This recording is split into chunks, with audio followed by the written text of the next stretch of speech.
What's up, Straight Talk Society? This is your host, Trevor, and I'm back with another episode of Straight Talk with Trevor. Because the ladies from Pour Your Heart Out no topic will be over here to limits. join the panel. Plus, but it's a must, you gon' respect this. Plus, it nuts for touch the dust, you try to check this. You ain't The insane. MMA brothers, Bones and Zay, have pre and post shows to the MMA shows. And I am your host, Mr. Straight Talk, the man with the greatest beard on YouTube. Oh, I love throwing that in there. Real quick, I am back on Facebook. I guess they took me out of jail. I was able to connect the channel back. Due to the increasing level of incompetence and the major lack of transparency, the Straight Talk Society will no longer maintain a presence on Facebook.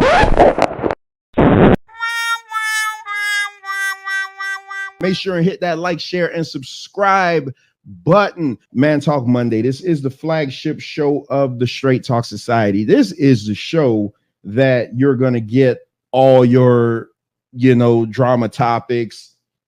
This is a show that you may get your arguments. This is a show where we're going to talk about not one specific thing, but we dabble around the world of pop culture and the men just banter about it. So that's what this show is. But if this show isn't for you, and I don't know why it wouldn't be, but we also have other shows. The highly acclaimed Tape Fist Politics, Venkat, Mike, MD, and Ricardo do such a fantastic job with that. That's every Tuesday at 6 o'clock. Hey, if that doesn't fancy your boat, then be sure to tune into Wrestling with Reality. Today we have the return of Straight Talk Therapy Sessions with the one and only Dr. Mia. So y'all be sure and tune into that. So tonight we have a fantastic show tonight, the Straight Talk Society. We will not go over that 2.5 hour mark. So Mike, you ain't got no shirt on, right? I never have clothes on, bro. But I'm saying you like right on the like crazy. My bad. I don't like clothes, bro. Anybody that knows me, my crazy.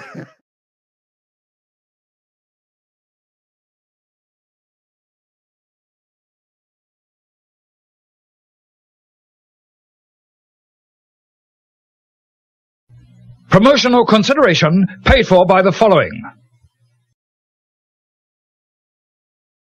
Why? I want that. Real authentic Jamaican street food. I just see you getting real cooking. Wagwan. Get the syrup. Did you know my Michelle? Get the syrup. Slow it down now. Slow it down. Yeah, man. I'm gonna take my glory when me creating myself and give Jesus. Make the nice you always make now.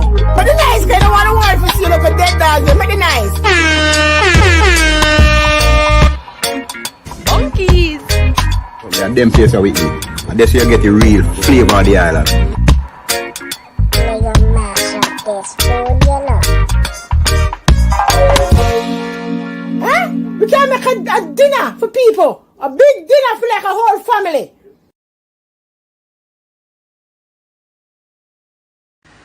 Yeah, but I am me some Doctor. What the What the heck? What the heck? I had my mouth. What the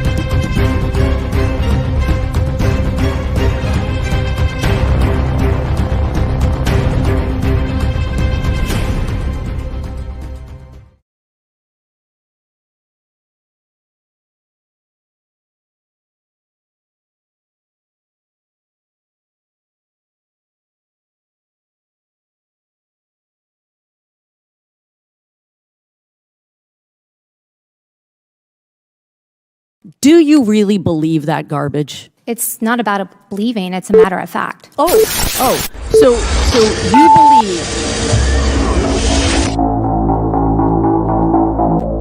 Can you say why America is the greatest country in the world? Diversity and opportunity. Lewis? Freedom and freedom. So let's keep it that way. Well, why is America not the greatest country in the world, Professor? That's my answer. You're saying yes.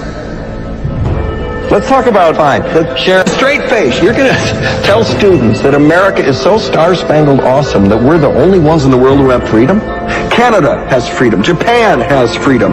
The UK, France, Italy, Germany, Spain, Australia, Belgium has freedom. So 207 sovereign states in the world, like 180 of them have freedom. All right. And yet you, sorority girl, just in case you accidentally wander into a voting booth one day, there's some things you should know. One of them is there is absolutely no evidence to support the statement that we're the greatest country in the world. We're 7th in literacy, 27th in math, 22nd in science, 49th in life expectancy, 178th in infant mortality, 3rd in median household income, number 4 in labor force, and number 4 in exports. We lead the world in only 3 categories: number of incarcerated citizens per capita, number of adults who believe angels are real, and defense spending, where we spend more than the next 26 countries combined, 25 of whom are allies. Now, none of this is the fault of a 20-year-old college student, but you nonetheless are, without a doubt, a member of the worst generation ever.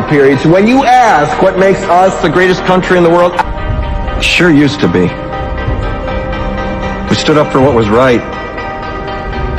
We fought for moral reasons. We passed laws, struck down laws for moral reasons. We waged wars on poverty, not poor people.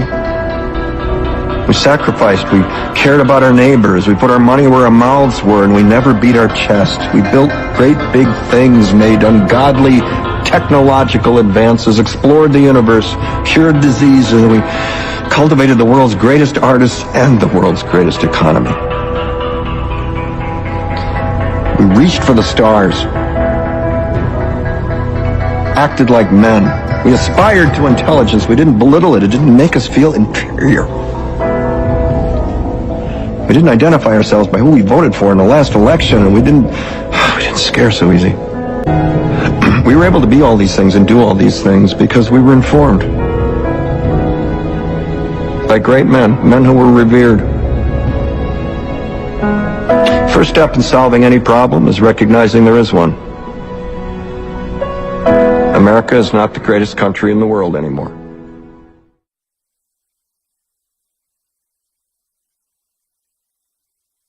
Oh, shit. Here we go again. You're full of shit. All right, thank you. No, shush. Shush. In any country, prison is where society sends its failures. But in this country, society itself is failing. I'd like to punch him in the face, I'll tell you. We won the evangelicals. We won with young. We won with old. We won with highly educated. We won with poorly educated. I love the poorly educated. That gives you crazy. Grab him by the pussy. I did not have sexual relations with that woman. Stay shut your mouth, because you don't know what you're talking about. Yes, I did. Hold it, tough guy. I'm not afraid of physical. Hold it. Don't sit there and tell me I'm not. There's an old saying in Tennessee, I know it's in Texas, probably in Tennessee, that says, "Fool me once, shame on you." You fool me, we can't get fooled again. They're bringing drugs, they're bringing crime, they're rapists, and some, I assume, are good people. Stand back and stand by with your shut up. Last thing was Olivia Gondak. It says that I wanted to eat her pussy. Olivia Gondak. I've never said that in my life to her. I would never do that. I'm happily married. I've got more than enough to eat at home. Thank you very much. You got to come see us when you come to New York, VP Biden. I will. It's a long way until November. We got more questions. You got more questions, but I tell you, if you have a problem figuring out whether you're for me or Trump, then you ain't black. Okay. I could stand in the middle of Fifth Avenue and shoot somebody, and I wouldn't lose any voters, okay? It's like incredible. I went to an Ivy League school. I'm very highly educated. I know words. I have the best words. We now have a gun on every table. We're ready to start shooting. By the way, maybe you could inject some bleach in your arm, and that would take care of it. This is the same man. Sarcastic. That was... Even though they're trying to impeach the son of a bitch. Can you believe that? You believe that?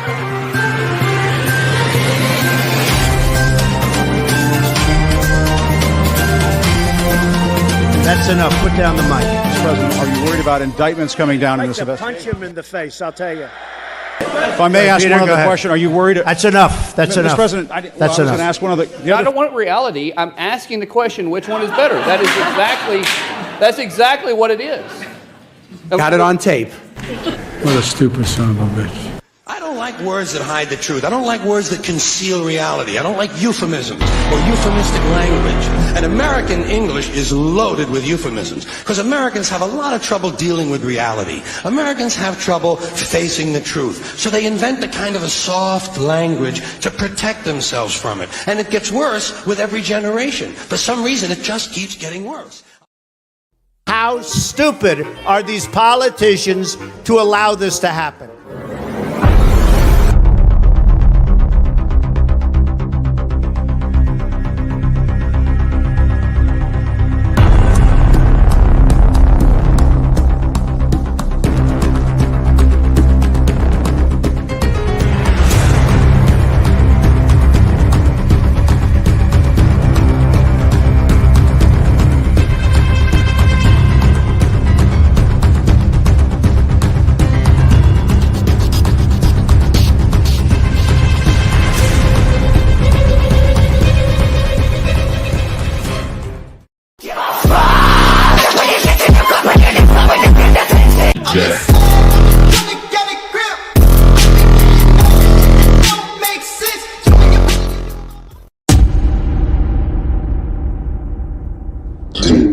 Politics.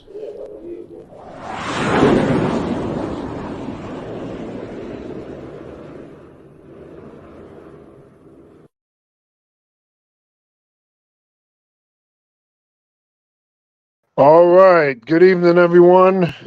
Yet again, we're back for another TFP Tuesday. I'm Venkat, and I'm joined here with the world's most dangerous political panel. Here we got MD. What's going on, MD? Peace. What's going on? What's happening? All right. Great to have you here again and for another week at TFP. Before we get into the show, I do want to acknowledge something. So we have an amazing supporter to the Straight Talk Society, Tequila. We've got word that her family has had a tragedy, and we just want to acknowledge, her efforts. And she's just an amazing person, and our hearts go out to her dealing with this dark time in her family. So we just wanted to make sure that everyone knows. There we go. There's a super chat. No, not super chat. We're really a oh God, what they call it? Cash App. Cash App. Right. Thanks, MD. Yeah. So you can donate. You can donate to Tequila. They're going through a death in the family there, and she's been amazing, phenomenal, supporting Trevor's vision with Straight Talk Society. She's just phenomenal all around. So it's great to see her, backing Trevor and just being just an awesome person. So our hearts go out to her in this tough time that she's going through right now. No doubt. Prayers up to her. All right. So this week, the subject that we're going to be covering on the lead story is going to be homelessness. Trevor, in a show earlier this week, he mentioned that, we're doing a different type of show today. It's not really politics based, but I would push back and say pretty much this is as politics as you can get as far as the homeless situation. Politics is heavily, deeply involved in this and so much more that affects our society. So before we get into the topic, let's just go right into our lead story, and we'll be back on the other end. The vice president of the National Homeless Coalition says every state has seen an increase in homelessness since the start of the pandemic, but it's a problem that existed long before COVID-19. Our political reporter, Morgan Reiner, has more on which policies are working around the nation and which ones are not. This is the most visible form of homelessness. The camps you see under freeways and along the streets across California. You know, that's kind of the bottom, you know, showing how do we prevent getting there. But there's a lot that does not meet the eye. People really should not judge people that are going through homelessness because you really don't know what led them to get there. Take Jasmine McIntyre, for example. You won't see her on the streets, but she is homeless, couch hopping from one friend's house to the next. I had to swallow my pride a lot. Or this woman, Jane. She's living in her car and asked me not to show her face on camera. I wouldn't do it, but the first thing I would like to do is rob a bank. I mean, you know, just to live. And that's terrible. I shouldn't feel that way. The most recent numbers from the United States Interagency on Homelessness recorded are from 2020, just before the pandemic. From 2010 to 2020, Florida saw a decrease of about 30,000. Texas also saw a decrease of almost 8,000. New York saw an increase of about 26,000, but California saw the biggest increase at 38,000. What's working elsewhere? Florida has reduced homelessness by focusing on veterans. California accounts for 12% of the U.S. population, but is home to 28% of the country's homeless veterans. In Texas, you'll also see the Housing First initiatives in communities have really helped to help reduce numbers. Does California not have those? I think California has had those initiatives in pockets. I brought what she said to one of Governor Gavin Newsom's top homeless advisors, Sacramento Mayor Darrell Steinberg. The state itself, again, has provided unprecedented resources, much more than Texas or Florida, to convert motels into housing. And veterans are always at the top of the priority list. What about New York? New York has a rate of homelessness similar to San Francisco and LA, but it has a different character. It's not as obvious. New York has a right to shelters because legal aid attorneys took the city to court, you know, a couple decades ago, and they forced the city to do something about what at the time was a pretty visible homeless problem. As of January 2020, 72% of California's homeless population is unsheltered. They live outside. Do you believe that should be implemented in California? I think it should, but I think we should go a step farther. I think it should be a legal right to housing. Something he said the state's task force did recommend to the governor and legislature right before the pandemic. We don't say it's optional to provide a free public education for children. We require the building of public schools. We mandate it because it matters. Steinberg and all three other experts I spoke to, including the director of the Sacramento Housing Alliance, agreed the number one solution is affordable housing. California is home to 7 out of 10 of the most expensive cities for tenants. The median California home is about 2.5 times more expensive than the average national home. The broader, you know, housing and economic conditions are just going in the opposite direction. You can have a significant infusion of more, you know, homeless assistance and prevention and still see numbers rise. To combat this, Newsom has signed 30 housing bills in 2021, and the state budget allocated $12 billion to help mitigate homelessness. We can't cure it, but I think we can make it better. The National Coalition on Homelessness says the numbers grossly underestimate the true number of homeless people, leaving out children, which many parents don't want recorded out of fear the kids will be taken away. Nationally, homelessness has risen to over 500,000 people. The Golden State now makes up nearly a third of the nation's homeless population. The reasons are numerous: the high cost of living from the tech boom, the economic downturn during the pandemic, and mental health crises, all adding to San Francisco's homeless population. Many across the state say they're frustrated with the growing encampments in their cities. It looks like a junkyard on our block, and it's just not safe. It's appalling. It's absolutely appalling. It's not safe. It's unsanitary. Over the summer, President Biden announcing an extra $3 billion in investment. But on the campaign trail, GOP presidential hopefuls have used the homeless crisis to slam Democratic leadership. Florida Governor Ron DeSantis and former President Donald Trump investing in ads targeting California voters. No wonder why we've had so many people move from San Francisco to Florida over the last few years. We will ban urban camping. Violators of these bans will be arrested, but they will be given the option to accept treatment and services if they're willing to be rehabilitated. Many of them don't want that. Freenbach says this essentially criminalizes the homeless. What are the top 3 things the federal government can do in this moment? The federal government can quickly invest in housing vouchers. The federal government needs to invest in prevention so that there's short, medium, and long-term housing subsidies when there's a catastrophic health issue or a loss of job or something like that is happening. Having those prevention dollars is key. And thirdly, I'd say is a huge thing is an investment in behavioral health.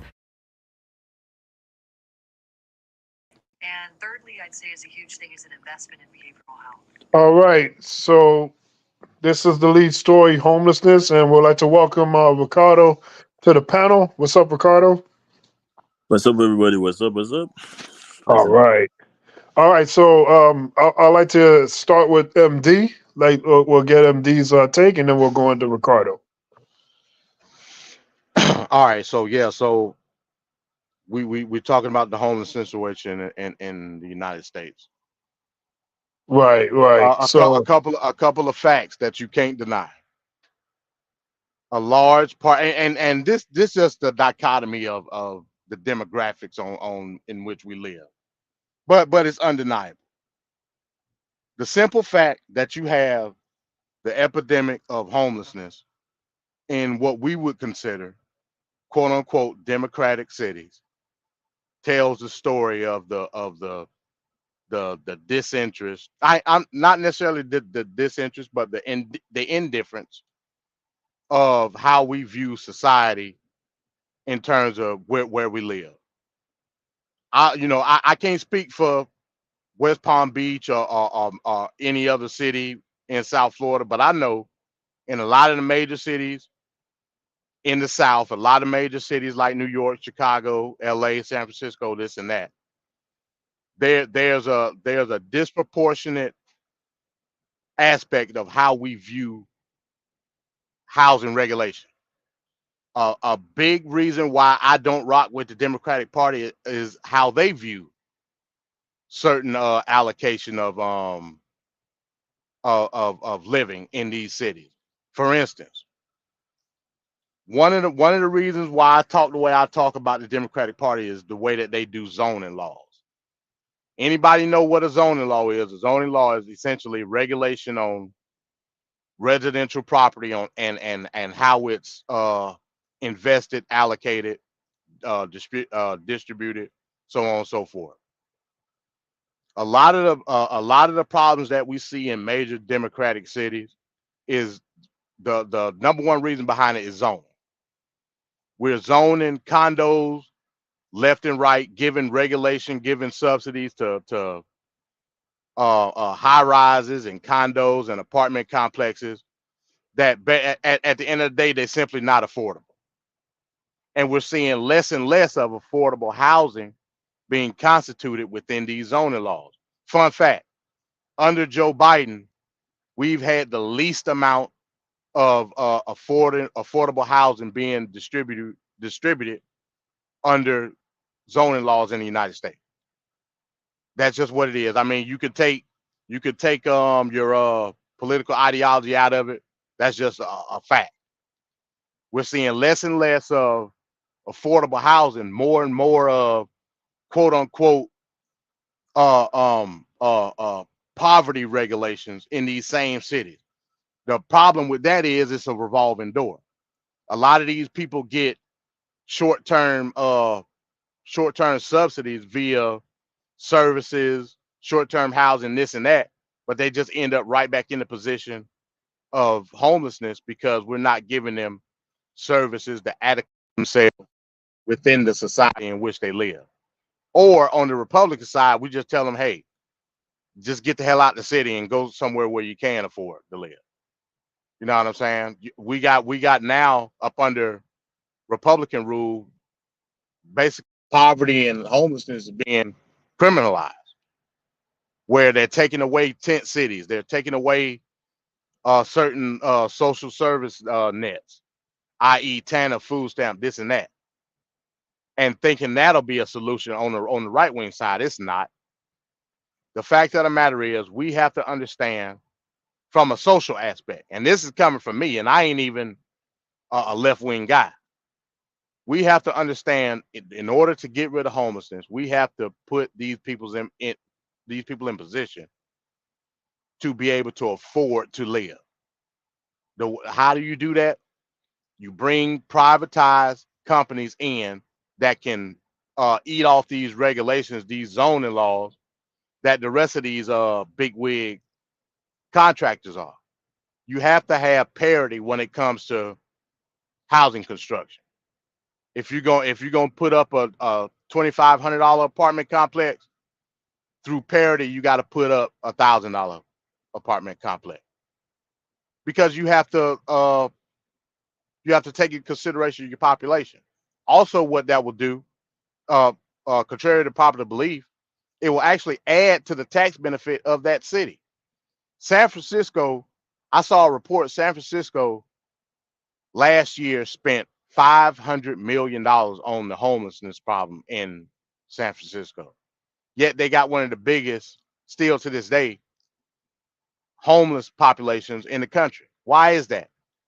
It's because they're putting the money toward what they perceive to be short-term services for the people and not giving a long-term solution.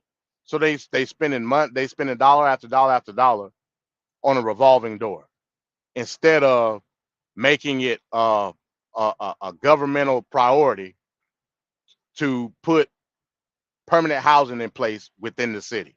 How do you do that? You loosen up the regulation on zoning law. And I'll end with that.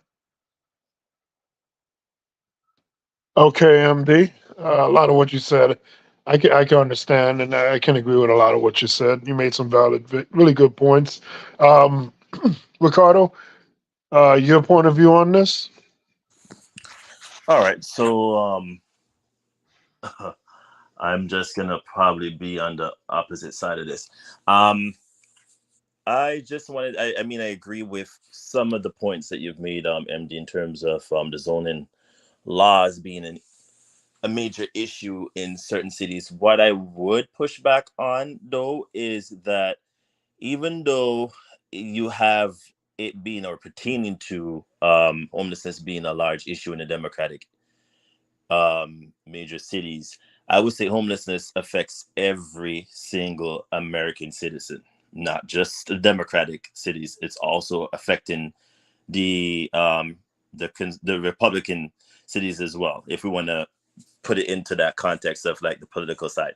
Look, my major issue with this is that affordable housing isn't being built. From the past 2 years, which would have brought us into pre-COVID conditions. So this would have been 2020. The government, you mean to tell me the government at this, well, if we're gonna interject the government into this, none of the government bodies knew that homelessness was going to become a problem. This has been an issue that was ongoing from like 2 years or even prior 2 years. It's becoming a problem. Another issue I have with homelessness and major cities, affordable housing. I grew up in an affordable housing in Toronto, in Canada. I never had an issue. I feel like people put this context of, oh, those people that are going to be coming in is going to drive down the property value and all of that stuff. What about hardworking people that work on a regular basis that will say have nothing to do with negativity, but just go about the business, going to work, come home, do the same thing? Or let's just put it this way. If we're going to build affordable housing, why not do it in the context of putting all teachers in an affordable housing and then try to elevate the I guess what you would say, like the working class people to elevate more? or something in that context. It's always something that's negative. In terms of even going to my my local cities, what you call it, meetings that they usually have, it's the same general thing that I'm hearing over and over again. Oh, why are we not, why would we want to put affordable housing in our neighborhoods or in our communities? Because you have hardworking people that can't afford certain things anymore. With the cost of living going that astronomically high, I'm surprised. And this is something that if anybody knows me, I complain about every single day. Why is cereal at $8 in terms of purchasing? Like, and it's not even like a big box. It's a tiny, minuscule box that you're basically forcing people to pay for. The cost of living is too high. So then therefore people are becoming more, they can't afford to pay rent. It's crazy to me. The cost of living is too high. When then you're gonna factor in global warming now, that's going to come into play, where you're having like hurricanes, which thank God South Florida wasn't affected by this year, but it's going to go into that context of like the large major cities like New York now is getting flooding.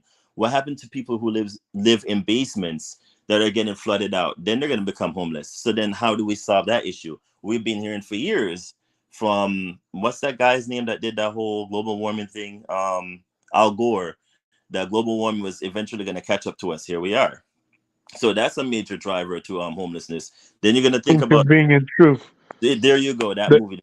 I mean, everybody yeah. knows, but it's now literally caught up to us, because here we are. We had Sandy that affected New York, which is the largest metropolitan city in the entire continental U.S.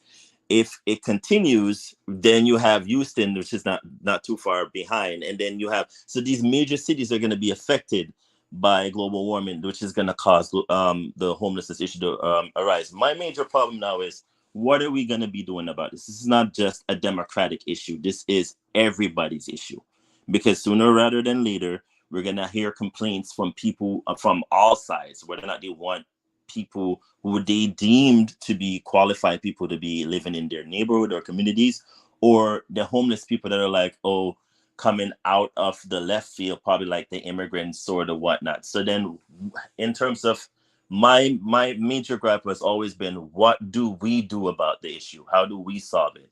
And then basically what MD has said is the zoning laws is one. My other thing is the state interject and then try to force some of these insurance companies to try to curtail the rising costs that we're seeing. Everybody that I've worked with and my employer is complaining about the insurance costs going up. And my governor, who is now running for president, I don't know why, deal with your major issue in your backyard before you jump into the national. You need to be going to these insurance companies and tell them, hey, like, listen, find some solution here and lower the insurance costs. But then we're in a capitalistic country, so what do we expect? You're going to hear people again say, well, you should have known in context what you were getting involved in when you purchased your home, that insurance was going to be high. Yes, I understand that. But at the same time, you could try to be like, a little bit helpful, because God forbid we go through another natural disaster again. I mean, is FEMA going to help us? Nah. I mean, they're the government really, but there's only so much FEMA can do. There's only so much the Red Cross can do.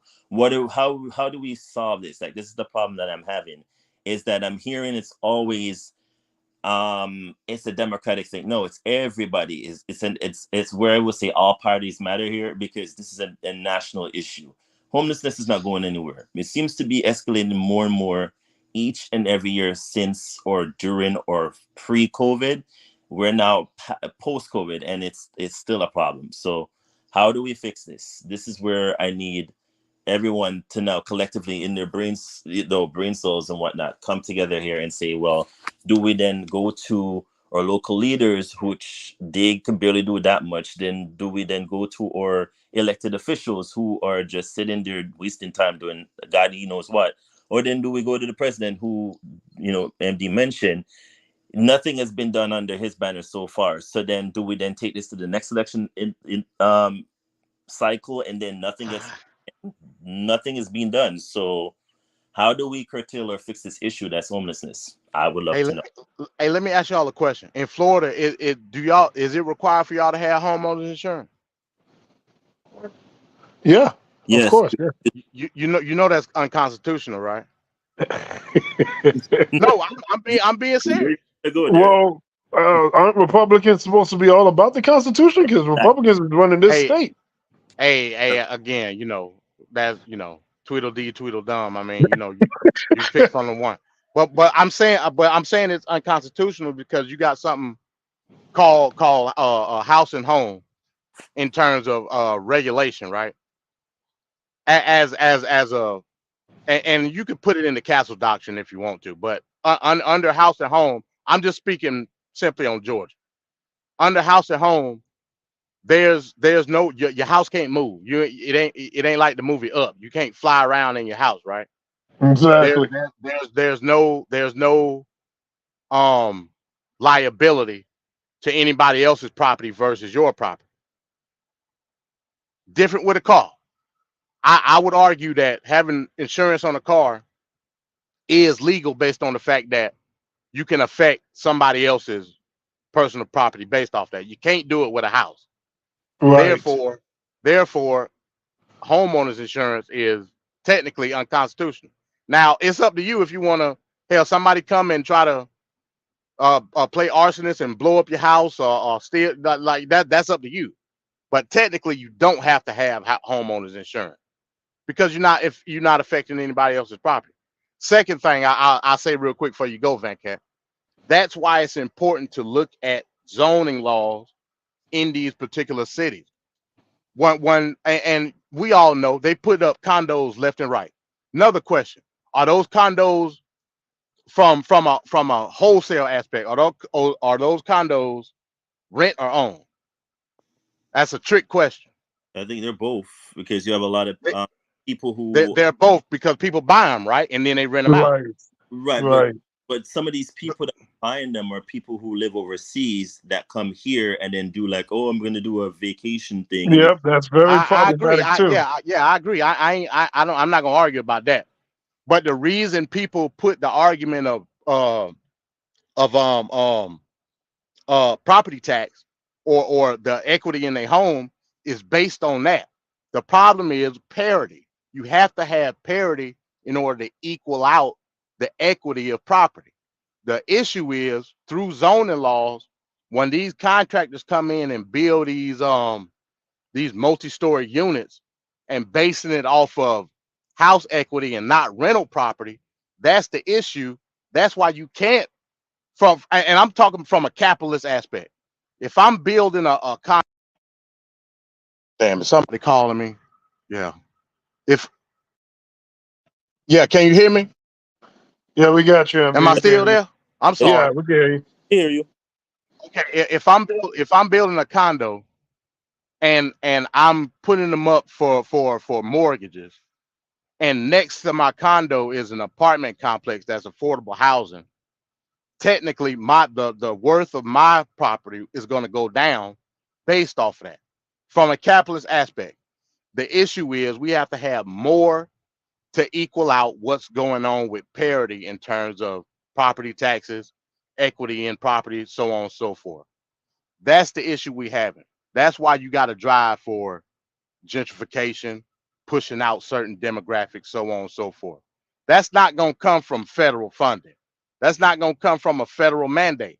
That's got to come from city municipalities understanding that you must have parity. And in fact, through concept, you will probably end up garnering more property tax based on the fact that you're pushing out certain intangibilities within the whole paradigm of equal housing. That's all I wanted to say.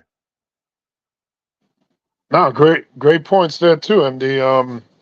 In Florida, we have a big issue with our leader, Governor Ron DeSantis, because the insurance companies are just leaving left and right.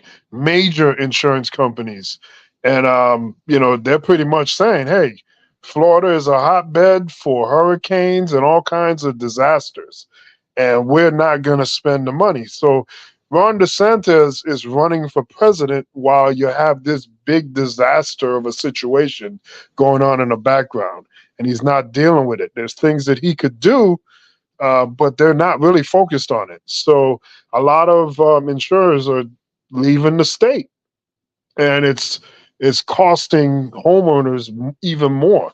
in an already overly expensive industry, which is the home and housing industry. So it's just a disaster, and we need actual solutions, and we need to implement them as quickly as possible. Hey, one more thing, Venkat. My bad. One more thing.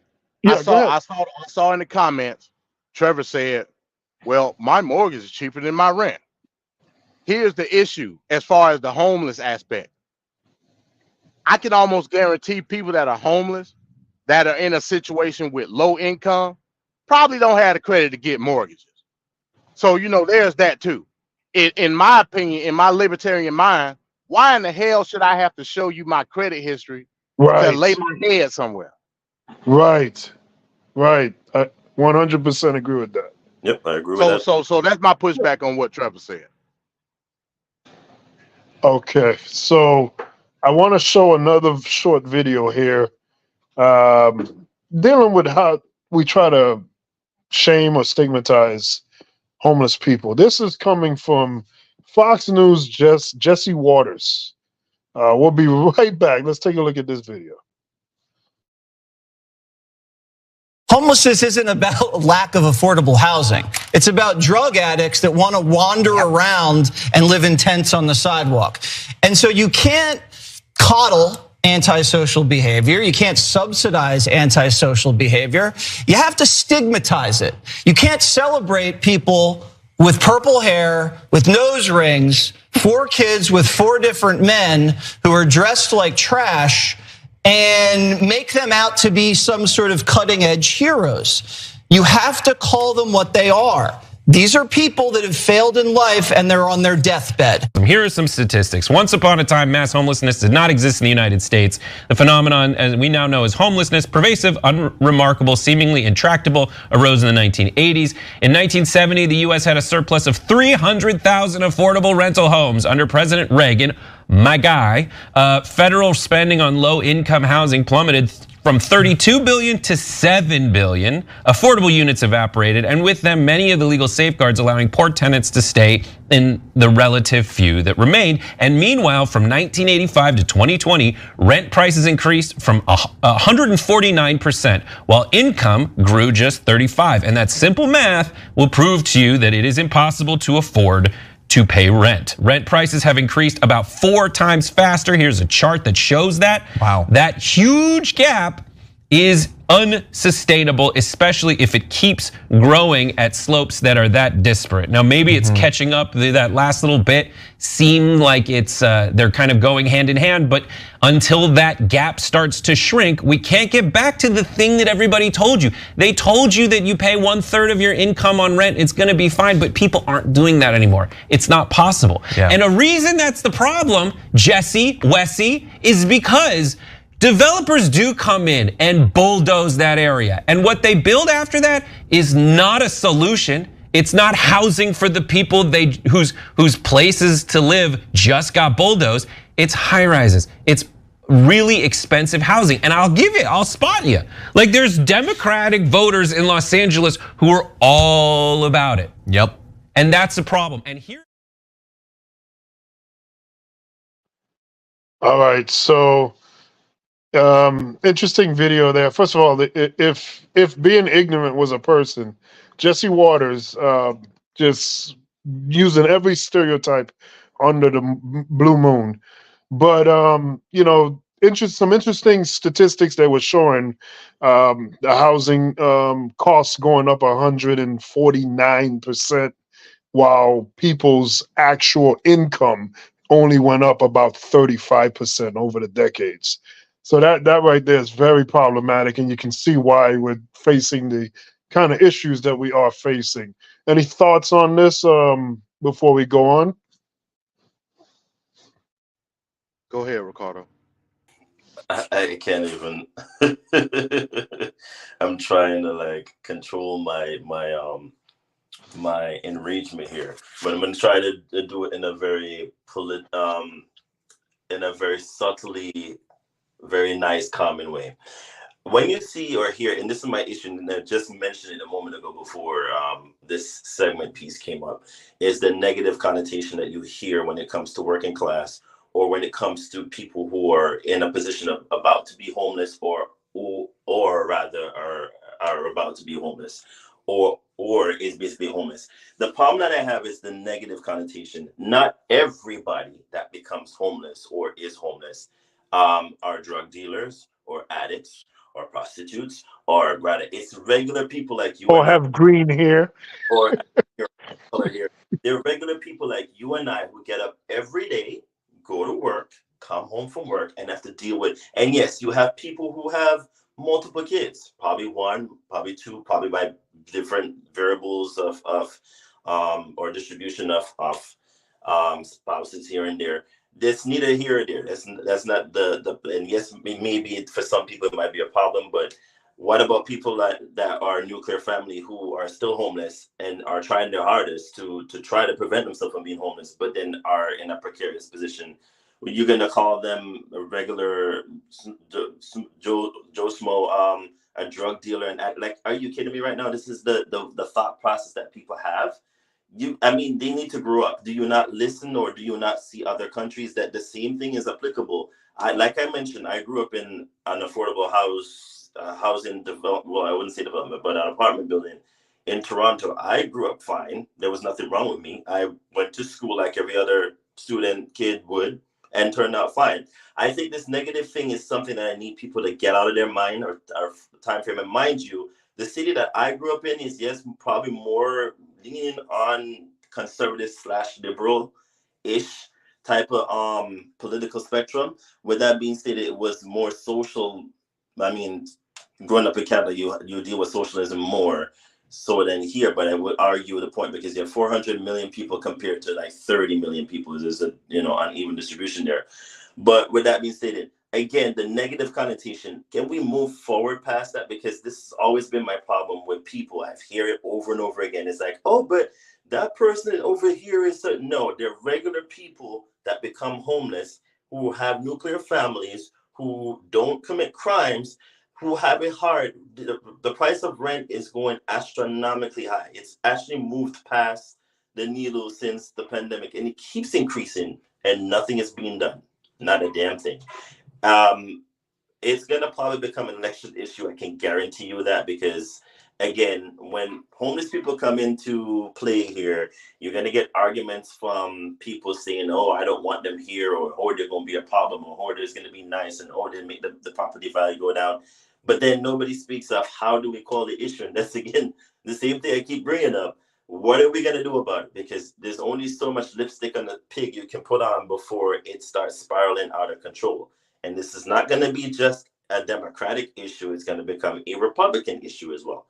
So no matter how much they try to mask and make it sound like, oh, it's about people who are like working or have money, or it comes across to me the way people speak sometimes. It's the rich working class people, or the people that can afford stuff, that have a problem with people who are less than they're coming into my neighborhood and becoming an issue. Rather than that, let's see how we could build affordable housing. What's the solution? Do we then put low income people who are willing and able to work and be beneficial towards society in an apartment building that they could afford, that's not so astronomically high in terms of rent price? Do we put regular working class people like, say, firefighters or teachers in one building, and then try to make that a school zone? Or what's the amicable solution that we could come up with, instead of people then saying negative things that just are not applicable and don't make sense? I'm not saying they don't happen where you have drug dealers and whatnot in certain areas, or try to do certain things, but again, homelessness is across the board. It can happen to anybody, not just people who are drug dealers, not just people who have different multiple years, not just people who have different baby mamas and baby daddies. It affects everybody across this political spectrum. And we just need to move past this negative connotation of, oh, it's this person or it's that person, or it's just a generalization that I have a problem with. Move past that. It's your regular working class person that gets up every day to work that have a problem with homelessness. And like you mentioned, Venkat, again, my governor, I have no idea what DeSantis is doing at this point, because not only is the insurance a problem that creates the homelessness, we're going to talk about the immigrants that are coming in. That's going to be an issue for everybody when it comes to homelessness. Then you're gonna have natural disasters. That's gonna be a problem when it comes to homelessness. Then we're gonna talk about, the cost of living that seems to be going higher. And then if God forbid the government strike goes through in the coming weeks, how that's going to affect everybody.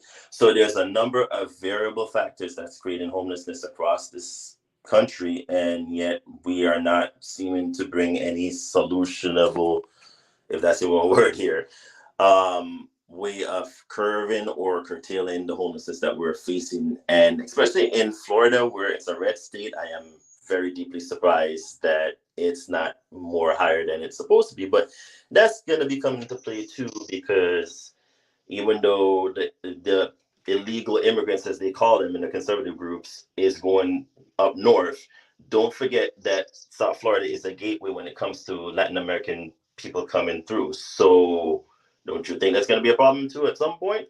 I'll leave you with that. That's all I have to say. Well, again, a part of it is optics, right? So we, us as, like, I guess, reactionary people, we deal with a lot of optics.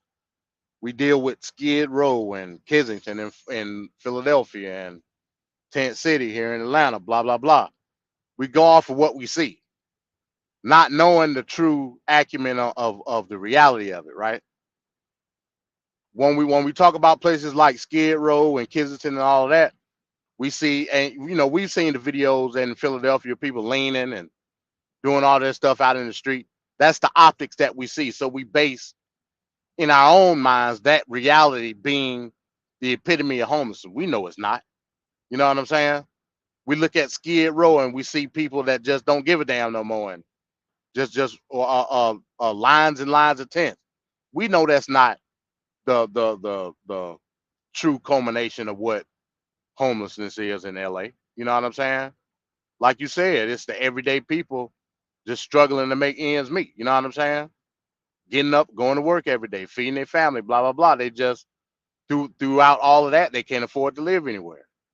So we know what the true testament of the reality of homelessness, but we allow talking heads on social media and on TV spin it into a political fiasco. That's what it comes down to at the end of the day. And that's where you get a lot of your stereotypes, a lot of your fascist, nationalist talking heads give a perception on what homelessness is in America, to the aspect of Democratic versus Republican.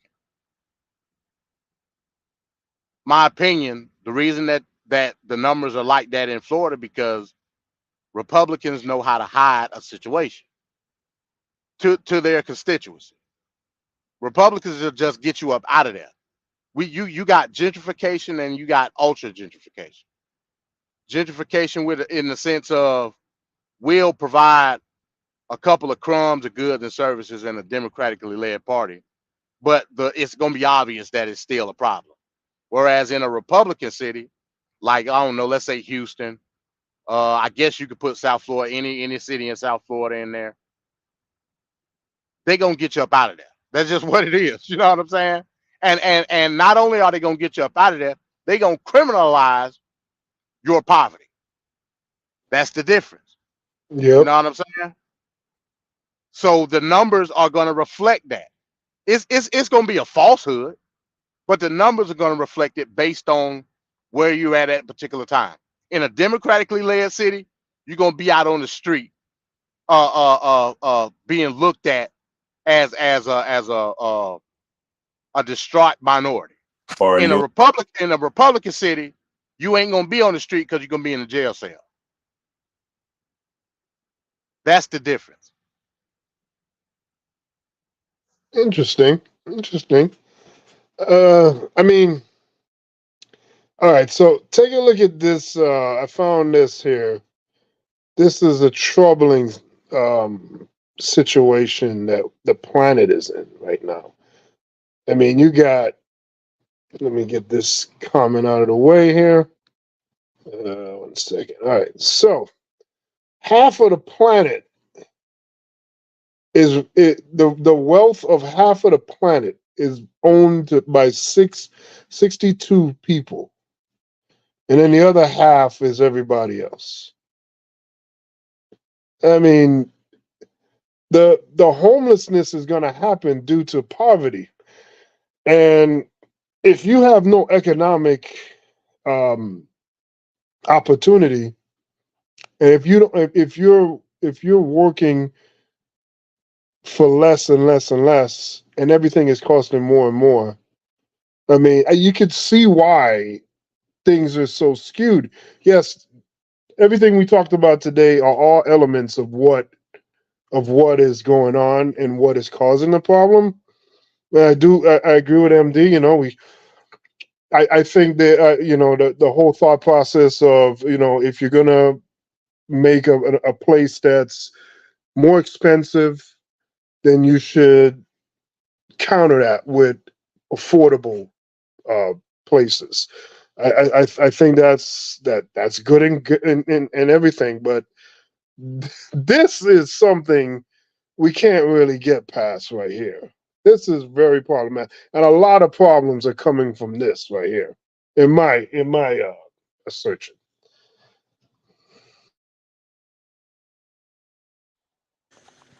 So redistribution of wealth is what you're talking about at the end of the day.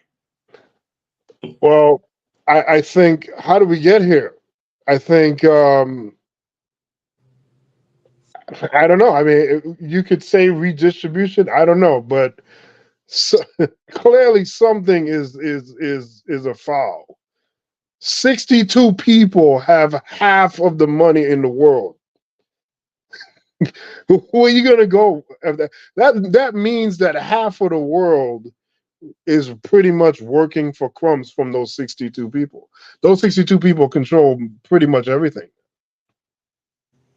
So you talk income inequality, you're talking poverty, you're talking all these issues, you know, everything is going to just be exponentially worse. This is a real problem that you can't ignore here. This is going to affect a lot of the issues that we're talking about. But I don't know, man. 62 people. I just can't get over that. Yeah, Venkat looking for an argument. Hey, listen. at the end of the I'm day, not looking for argument. I'm just presenting it, man. I don't think people talk enough about this. MD said he's looking for an argument. I'm not. I promise you, I'm not. I get what you're saying, Venkat. At the end of the day, me personally, I don't believe in income inequality based on the fact that people have a right to pay whatever they want, you know, blah, blah, blah, this and that. The issue is the how do we view society in terms of humanitarianism?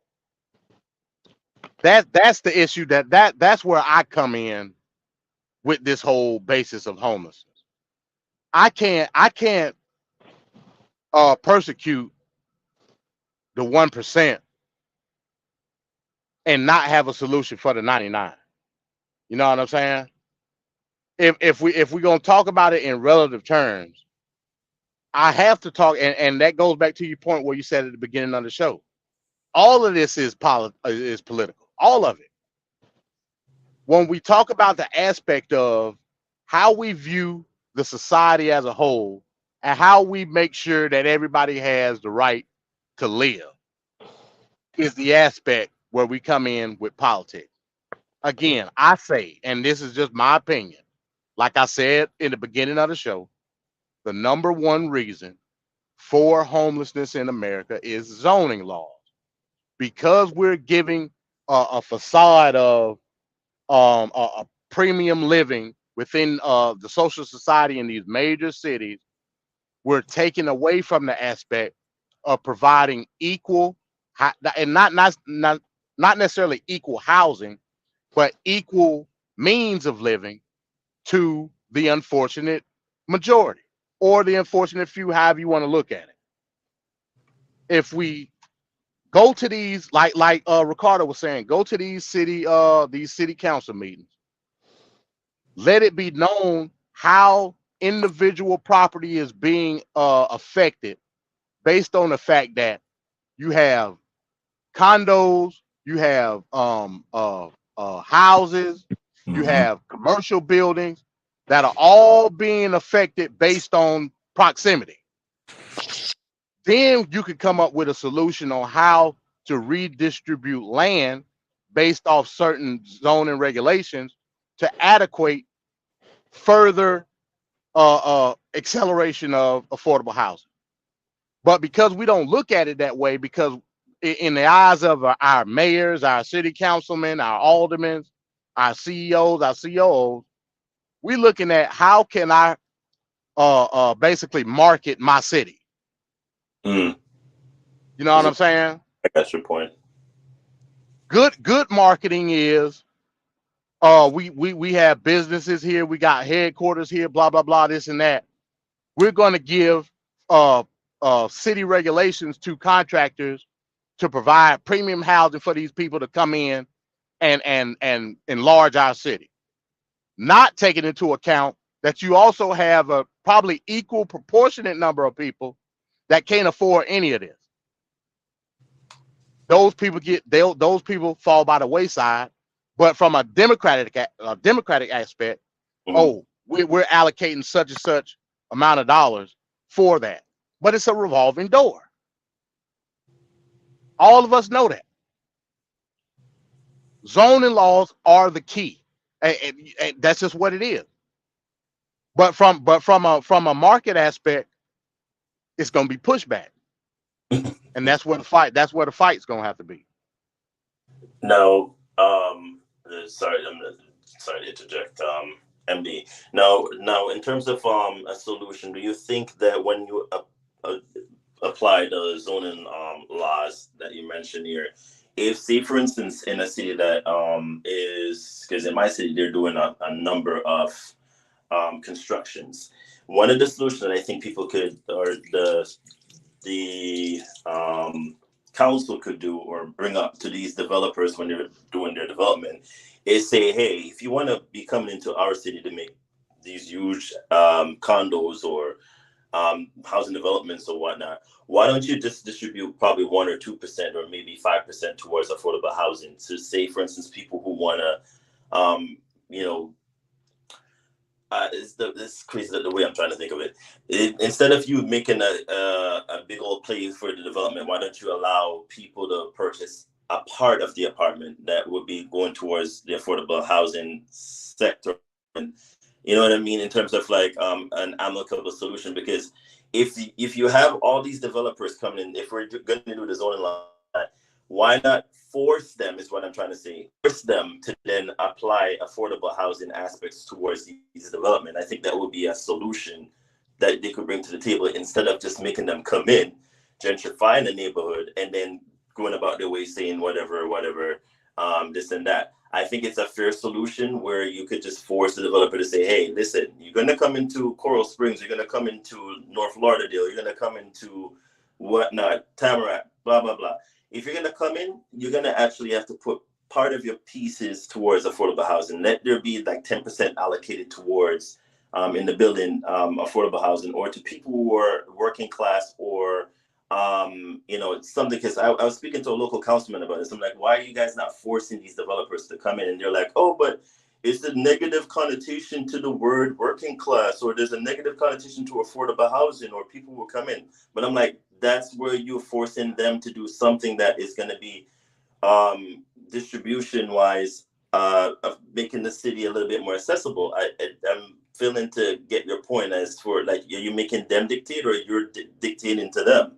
So they were like, well, there's so much that goes into it. I understand there's so much that goes into allowing, say, the said developers coming in, but the solution should be on the table where we're forcing, or we're letting these council men or women that are up there that are doing these meetings say, listen, force them, or find some way to tell them, hey, if you're going to make these big developments that are just going to gentrify a neighborhood, why don't you allocate such and such, or a portion of that development towards affordable housing, or allow people who can afford it, who can be, regular people, regular Joe Schmoes that are not going to be an inconvenience or a nuisance, live in the building. But then that won't work, because then everybody has their own the same thing that MD is just mentioning just now. Everybody has their own way of, in terms of marketing wise, they're not going to allow certain things in because to them it's not going to be fair or equitable or whatnot. So again, my thing has always been, what's the solution?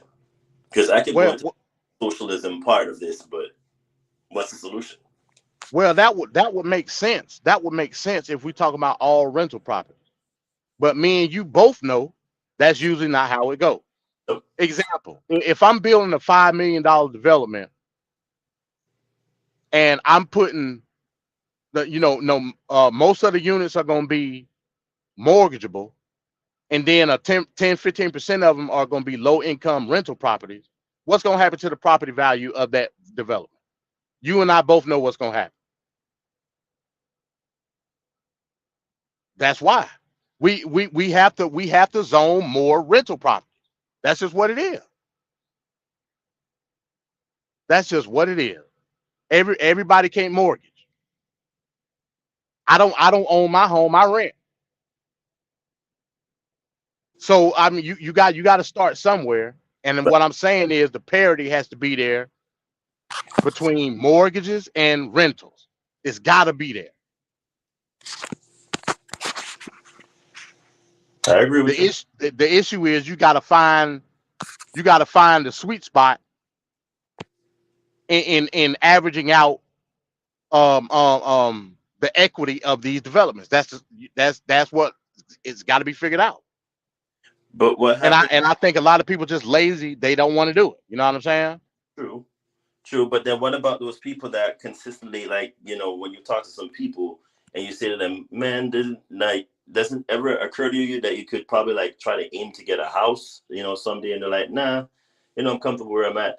I thought once upon a time the American dream was to own a home. Like most people are not even, it's either they have a home or it went to foreclosure, or some people are just choosing to sell the homes now and then go back to like their parents' home or somewhere where they're like, you have what do you call like a compound, a compound where the whole family lives in one specific area or whatnot. Like that's, to me, what happened to the reach and the goal of aiming or owning a home. That's not where most people circumstance, man. That's all it is. The reason I don't own a home is because where my kids go to school at is where they want to go to school. I don't want to take them out of that.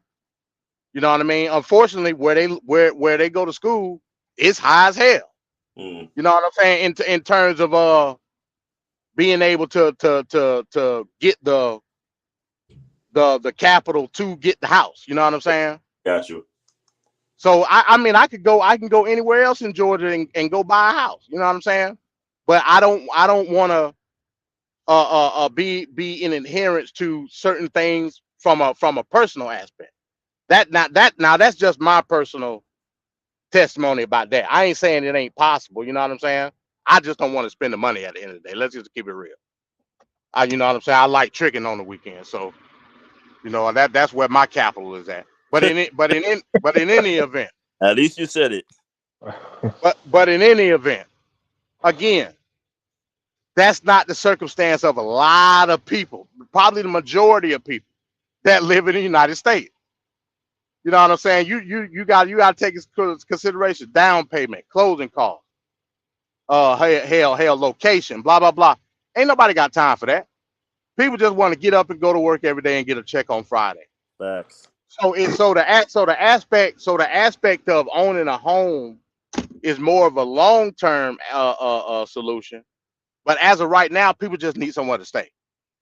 You know what I'm saying? And again, I'm a libertarian. I don't think credit history, so on and so forth, should even be tied to housing at all. You know what I'm saying? I mean, that's stupid. Credit history shouldn't be tied into anything that's a necessity. I mean, hell, buying something is just like buying anything else. If you don't pay the rent, you get your ass kicked out. That's the end of that. You know what I'm saying? I shouldn't have to prove to you that I'm paying in order for you to give me a house. If I don't pay, I'm out. That's just what it is. I ain't got no problem with that. That's a capitalistic way. I mean, no, I can't let you get away with that. The capitalistic way is for profit. If I'm for profit, I'm not worried about your credit history, especially if you're paying me first month free. I mean, first month rent. At the end of the day, I'm looking to make money. If you don't give me an opportunity to make my money, i.e., rent, mortgage, whatever, don't let the dough hit you on the way out. That's capitalism.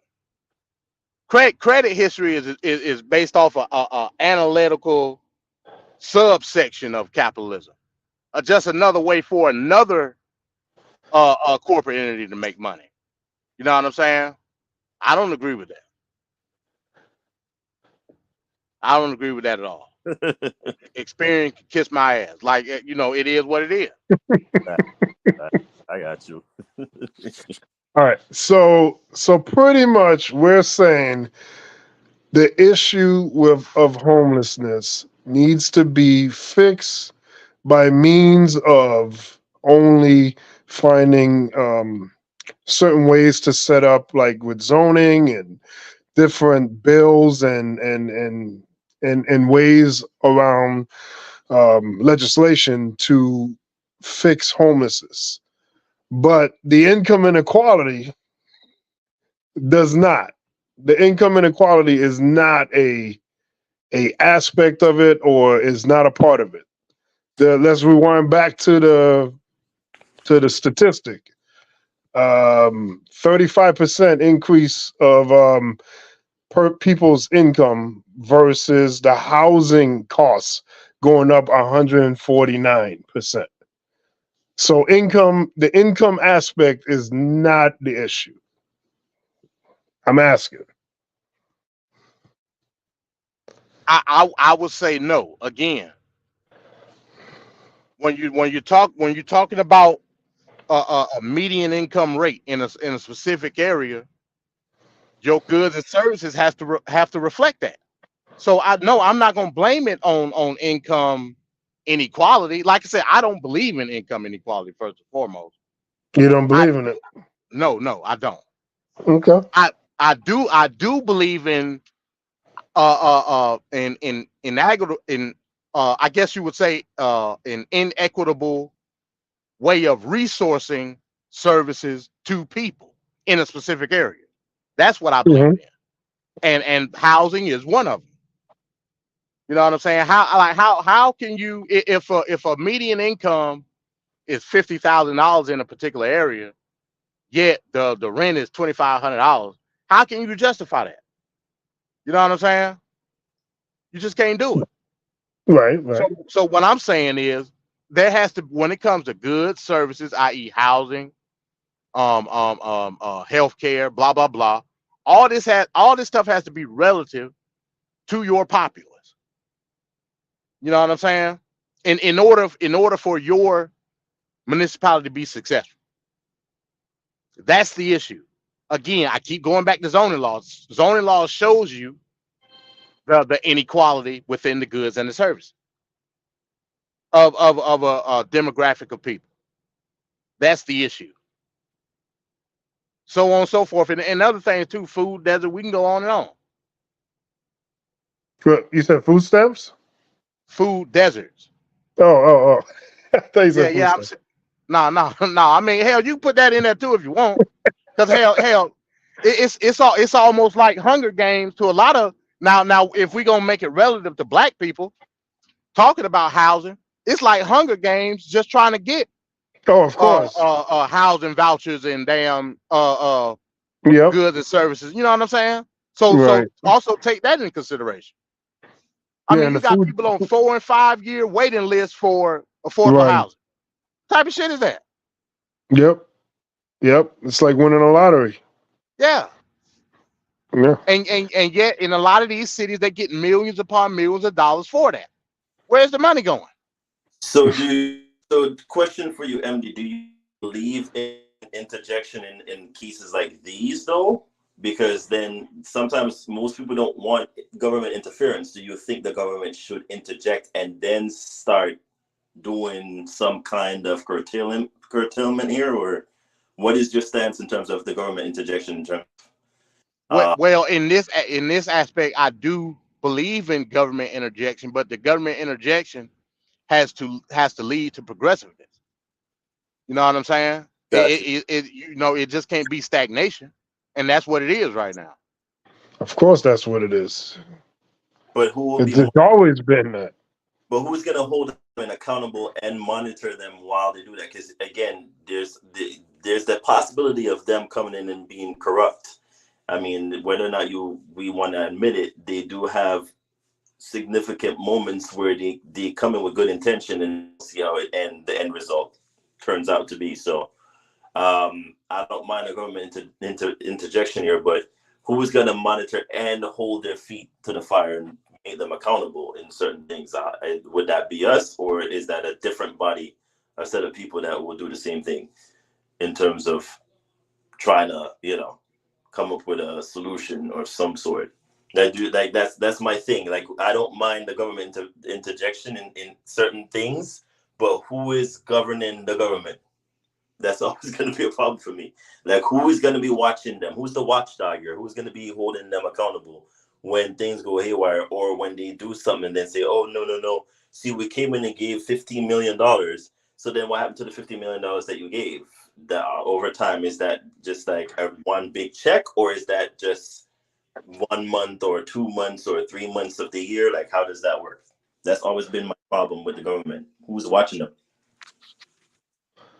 That's the problem, that I see every solution, every answer, everything is based or predicated on other people doing stuff, other ideas, except for the obvious thing, which is going to go back to the individuals and the money that they have. And okay, so we have an economy. You have, like, for instance, in 2000, $12 an hour is a very different thing than in 2023, $12 an hour. 2023, you can't do jack squat diddly with $12 an hour. But $12 an hour back in 2000, I damn near got a house. I got a house for that kind of money. Right. But today I could never do that. So I don't need, politics has demonstrated time and time again, the politicians will not do what's needed to be done. They only do what they can get away with. That's all they do. And if you have an electric that is not on the pulse of what's going on, they won't keep these politicians in line and doing the job they need to do. So if polls are showing this doesn't matter, that doesn't matter. Right now, the way politics are, you could say, do almost anything, and you wouldn't suffer the ramifications that you would in the 1980s or the 90s. It's just a different climate, a different time. And they don't stay on the issue. So instead of talking about homelessness or veterans or whatever that needs to be dealt with, they're talking about culture war stuff and this and that. And they're not emboldened. I mean, they're not being held to focus on this issue. So we need, I feel, we need to have the economy tethered to the lifestyle. So inflation went up. So instead of having to go through Congress or the Senate or whoever, or begging Joe Biden or whoever is president tomorrow, it should be tethered with whatever. If the inflation goes up, the amount of what you make go up to adjust, so it automatically adjusts, taking that power away from politicians and skipping all this crap that goes on, because we have all these ideas, but the problems are there. And the root of these problems, came out of the 80s, Reaganomics, and all these things that have happened over that time. And it's not just Ronald Reagan, it's Democrats too, and so on and so forth. But at the end of the day, it's the politicians we're like looking for them to do something. This needs to be a non-political thing, and it's just adjust. So when interest rates go up, when inflation go up, that amount that you're getting or whatever, it needs to be adjusted for whatever the true value is. But then, Venkat, you have to remember, it's going to look like what? Socialism. The How's scary. that socialism? It's So gonna. I have to wait and beg and plead a politician to But do that action. But you know. I don't want the politicians to do that. I want it to just be the voters and the citizens of the country should find a negotiated rate of where we need to be. That means minimum wage, maybe even maximum wage, whatever the hell you want to call it. But we should decide what the standard of living is that we want for people in the country, meaning healthcare, all these other things. Yeah, These that's are, socialism. I agree huh? with. I I agree. said, yeah, that's socialism. But that's No, yeah. So Venkat, but it's different depending on where you live at in the country, though. How you gonna dictate that? Yeah, but it might be different, Venkat. But how is it fair? That's where we're talking about the distribution. Why is it California? Like California is what the most populated in terms of the wealth distribution, but yet. Like, see, when I think they said, somebody I know of said they moved to California and they're paying like almost $2,000 for a 1-bedroom den. And I'm like, but why the hell would you go to California to pay $2,000 when you could have paid less in South Florida? They're like, no, but because my job and so forth. But I'm like, that's crazy. So in terms of them, they're getting like probably $19 an hour for like minimum wage, whereas here in Florida, I think it's what, 11 something an hour?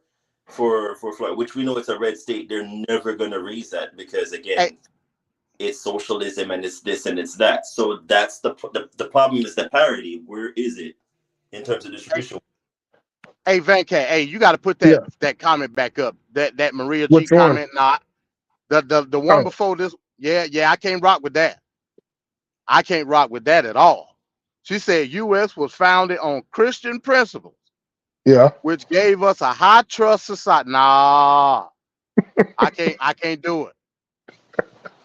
I can't do it. So you're a Christian nationalist then, what you are? I can't do it. I'm a prophet amongst men. Everything I talk about, it always just sprout up from different people. I don't know why. But carry on. My bad. My antennas raised. My bad. But MD, I mean, she's kind of right. I mean, the Puritans, when they were doing their the Puritans didn't found the country. The Puritans didn't found the United States. they just came over here. They didn't over. That's what I'm saying. But that part of the answer, though, I mean, that's kind of what she's alluding to. Is that it still was persecution across Europe. Then they came over here to then try to run away from that. So they did, in a sense, start or develop Jamestown from there. That's how this country was predicated or brought about, in terms of its inception. So she's right. You went too far back. You went too far back. You went too far back. But I mean, she's partly telling the truth. It's based on Christian principle values. We are, after all, MD, the largest demographical Christian country on earth. I mean, this country. That don't mean that it was founded on Christian principles. True facts, but I mean, you could argue we are the largest demographical Christian country on earth. Just like you're still gonna look at it any way you look at it. But I agree with you. Just because we're the largest Christian demographical country in the world doesn't mean we're Christian based I've seen people claim they're Christian here and do some barbaric things, and I'm like, that has nothing to do with what the Bible says it's supposed to be doing. So I'm confused.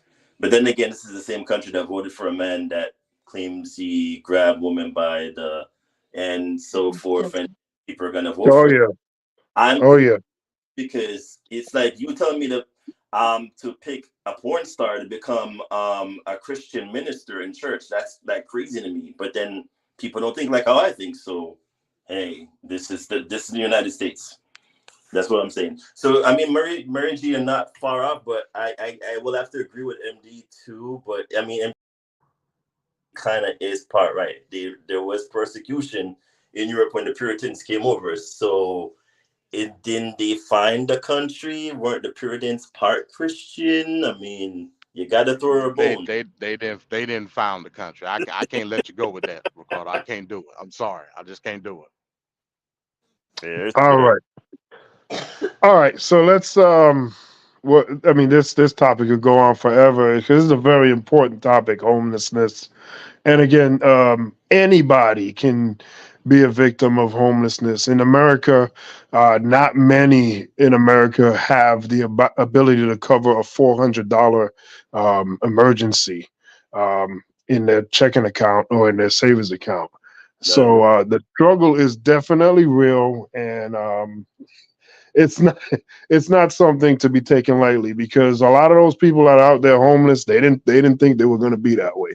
Not all of them are just drug addicts and people that just didn't care about their lives. A lot of them, there was a story I was looking at the other day. There's a lady, she makes $77,000 a year in Washington, D.C., but she's homeless. She lives in her car.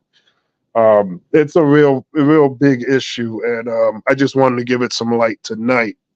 But I do want to get into news update concerning Israel. So we'll be right back for that.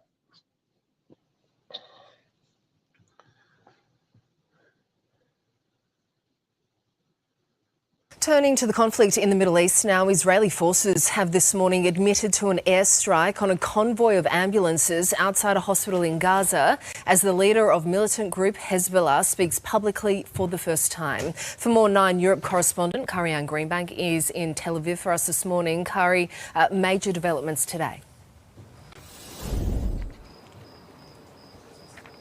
Well, Sophie, there are horrifying scenes emerging at the Al-Shifa hospital in Gaza. That is the largest hospital in Gaza. And there are reports of dozens of people dead after a strike on a convoy of ambulances at the entrance to that hospital. Now, the IDF has just confirmed it has targeted that spot, saying it was targeting an ambulance that had been identified as being used by Hamas fighters. It's these kinds of scenes that US Secretary of State Antony Blinken will have been speaking about with Benjamin Netanyahu today. He flew into Tel Aviv today for the 4th time since the war began to speak with the Israeli Prime Minister and the War Cabinet, among other things calling for a humanitarian pause to get more aid into Gaza and more hostages out. Here he is now.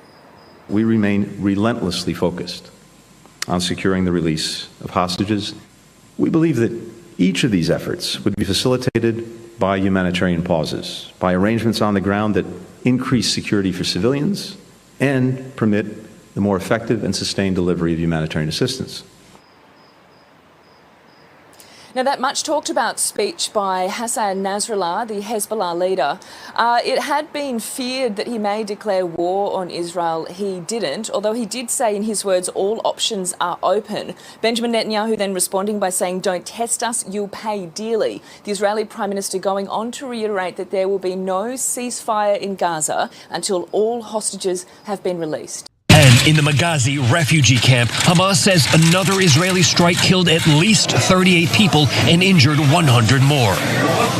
This photojournalist carried his dead child, one of 4 he lost, along with 4 brothers and their children. Photojournalist loses 4 of his own children in the Gaza Strip.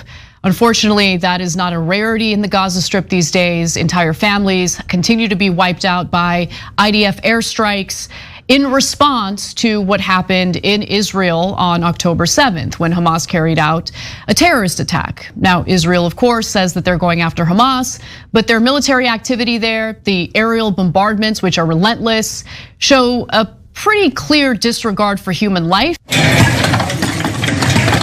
This was the Maghazi refugee camp this morning. The panorama of destruction from the air soon becomes the particular of tragedy on the ground. And that unbearable murmur of misery returns. At least 40 dead, according to the Gaza Health Ministry. Israel doesn't deny the number, but says that the presence of Hamas units makes it a legitimate target. What human price victory? It is the question that haunts this war, perhaps any war. And here too, both sides have answers that are unacceptable to the other. An Israeli fighter jet struck this ambulance convoy, claiming Hamas fighters were inside. Men and women laid in their own pools of blood outside the Strip's biggest hospital, Al-Shifa. Israel also hit Gaza's Jabalia refugee camp, the third time in 5 days, targeting more militants and infrastructure. In the aftermath, this anguished boy said he carried out dead bodies, including one decapitated. Now, before I go to you, Cenk, I think it's really important for people to understand that the images you're seeing are very much real. And despite what you might be hearing from Netanyahu, despite what you might be hearing from officials here in the United States, Biden administration officials justifying what's happening and pretending as though there isn't this attempt to target Palestinian civilians or conflate Palestinian civilians with Hamas militants, let me give you some actual statements from politicians within Israel. Some Israeli hardliners advocate keeping control of Gaza and permanently expelling its Palestinian residents. That's called ethnic cleansing, for those who might not know. A Likud lawmaker, Ariel Kalner, has called for another Nakba that would overshadow the original mass displacement in 1948. Right now, one goal, Nakba, Kalner said on October 8th. Nakba in Gaza and Nakba to anyone who dares to join, he added. Also, a far-right government minister, Amishai Aliyahu, said on Wednesday that Gazan land should be given to former Israeli soldiers who fought in Gaza or to former Israeli settlers who lived in the enclave before Israel withdrew from it in 2005. Then on Sunday, he said that Israel should consider dropping a nuclear bomb on Gaza, an idea that drew condemnation from Netanyahu and other members of the government. Netanyahu has decided to suspend him over that because he appeared to say the quiet parts too loudly. And finally, in a statement, the UN chiefs said in a joint statement that an entire population is besieged and under attack, denied access to the essentials for survival, bombed in their homes, shelters, hospitals, and places of worship. This is unacceptable. We need an immediate humanitarian ceasefire. It's been 30 days. Enough is enough. This must stop. Because it's not about saving human lives, innocent human lives. It's about getting your pound of flesh, and it's about brutalizing these people while simultaneously conflating them with Hamas. That is what's happening. Yeah. Hey, Venkat, real quick. Hey, Yeah, I would advise you to stop putting the comments up where I can see them, because you know I got to say something about them. She said the 13 colonies again. 13 colonies is not the United States of America. They weren't talking about the 13 colonies under the Continental Congress, man. I'm sorry, they just wasn't. But carry on, my bad. All right, MD. All right, so there we go. So it's been confirmed that Israel bombed some ambulances next to a hospital. Now, last week they were denying bombing the hospital itself. This week they're taking responsibility for bombing ambulances next to hospitals. So we're now at the point where we're over 10,000 dead, including 4,000 plus kids. Ricardo, what is your viewpoint on what's going on currently with Israel and Hamas? So again, like I've been echoing for the past weeks since this whole thing started, I am not against somebody retaliating. If you hit me or you do some kind of physical harm or violence towards me, I feel it's in my direct right to retaliate. That's just human nature in me. What I do have a problem with, and this is the same thing I'm going to echo and say, because regardless whether or not anybody want to censor me, I don't give a damn. When it comes to innocent children being killed, and you're just doing it because of Nakba, which you think is like some kind of religious fair justification of you trying to get claims to a land. Palestine has always been on this map. Historically, it's never been, the entire region has always been called Palestine. Whether or not people want to acknowledge it, whether people want to take accountability for it, Palestine has always been on an historical map. It's not something that was just just randomly just populated or came out from thin air. It's always been there, and I implore people to, in order for you to understand this conflict, you have to go back and historically read about it or learn or get knowledge about what is going on. This is something that's been bothering me for the past week. It's as if, and you heard in terms of the news clip that they're talking about, if they could drop a nuclear bomb, have you lost your ever-loving mind? Do you want to start World War III? Because that's literally what they're trying to do here. That this is not the time or place for it. I do not need another war. This country has been too drawn into multiple conflicts, and at this particular point, we just literally left Afghanistan. Was it Afghanistan we just left? Yeah. How much more of this can the United States tolerate at this point? Yes, the United States decided to become the world police after Britain gave that up, World War II. It's getting to the point where the instability is going to become an issue, and everybody's going to be drawn in from multiple sides. I've heard literally China, I've heard literally other countries come out and condemned what is happening. And it seems to me this administration is stuck between a rock and a hard place. And looking at it from the angle that I'm looking at it from, I cannot in good justification vote for this administration again. I just cannot. Because if you're seeing innocent people being killed, especially children, and again, I've said this in multiple weeks, because nobody could say, oh, but what about the Israeli side? I've seen more bodies of children with limbs, with arms, mouth, head decapitated. The whole, when I tell you I've seen gore to the point where, and as a parent, because I'm a parent, so I can speak, I do not accept that. That is not something I can accept. If this country is going to walk the toll line of being, I'm going to send $15 billion to Israel, but then, I'm going to send $100 million to Palestine to make it look like you're trying to be. No, you have to pick a side where you put Israel in their place and say, listen, if you want our hardworking taxpaying money that we have to print to send out to you, you're going to have to stop this genocide that you're doing. And there's no justification for what you're doing. Yes, they retaliate. Yes, they came after you guys a month ago.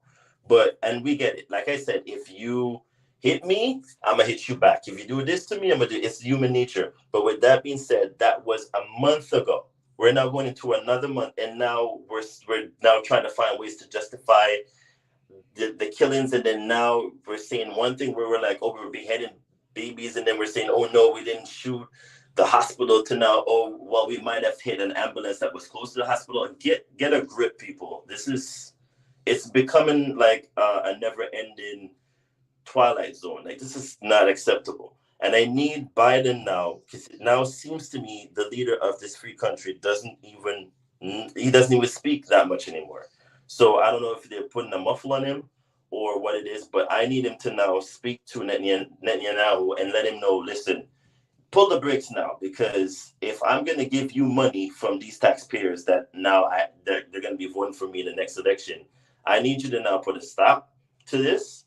And I need you to come with restrictions on what is going to be going forward, because this ain't looking good. And if you're going to pull multiple other, because remember, I don't think much of the Arab world is going to sit back and tolerate this that much longer, because if they get drawn in where you have Egypt on one side, don't be surprised if they shut down the Suez Canal to certain people, and the United States cannot afford its fleets that go in between the canals to not I wouldn't say trespass, but allowed to go in between the canals, because the canal shuts itself off 6 hours in intervals. So for every 6 hours, the vessels are allowed to go up, and then in the 6 hours it cuts off at night, then they're allowed to go back down. So in terms of trade, that's $12 billion per day. If Egypt, and by the way, the Suez Canal is entirely in Egypt. So if you understand the context of why this is so conflicting. There's so much variables that go into this. If Egypt gets drawn into this, this is a whole nother war that was just as terrible when they had one that was in, I think there was a Sinai war that also was a part. Nasser. Right. What happened when Nasser tried to nationalize the Suez Canal? What happened? There was Britain decided to interject. So it was like remember, was that like a month of conflict, or how long was that? That it was enough to like it was what they called a 6-day war when it was a it was short. it was 1967. Well, it was a span on 1967, and you had 1973.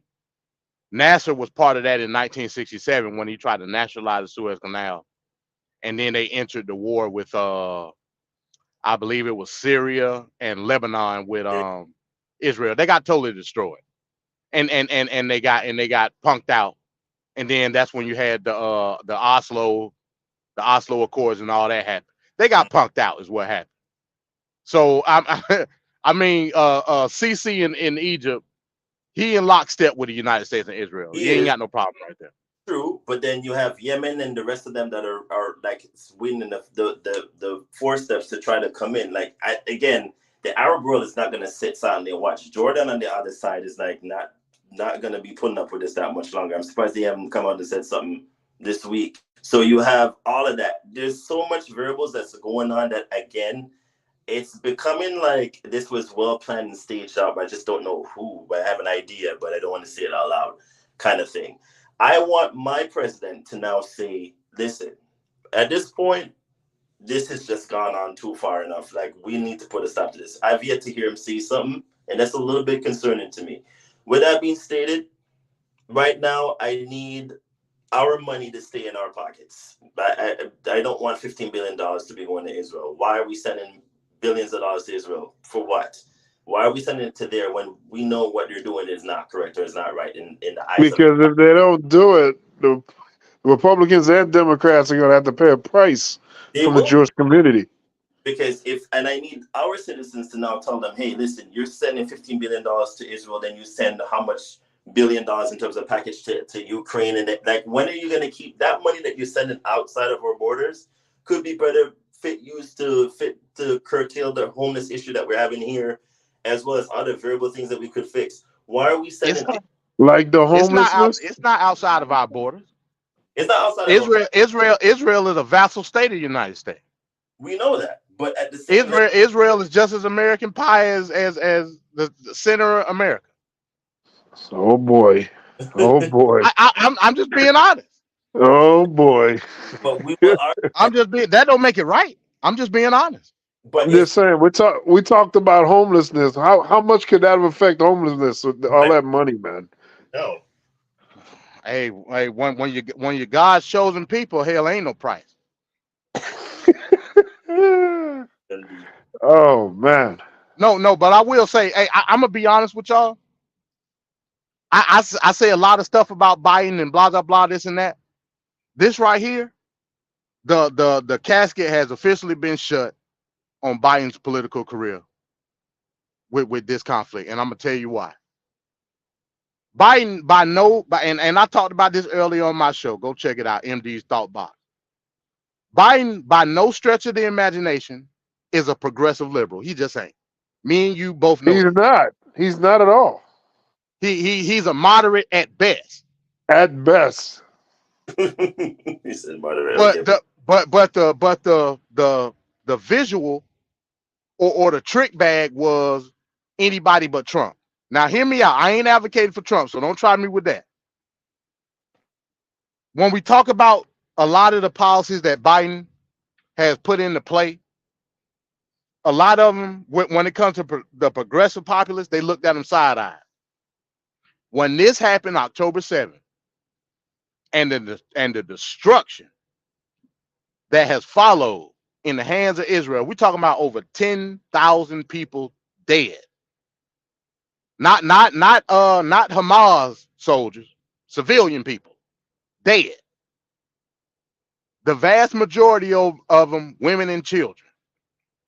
There's been more civilian casualties in the Hamas conflict that's only been 4 weeks than the whole entirety of the Ukraine-Russia conflict as far as civilian deaths.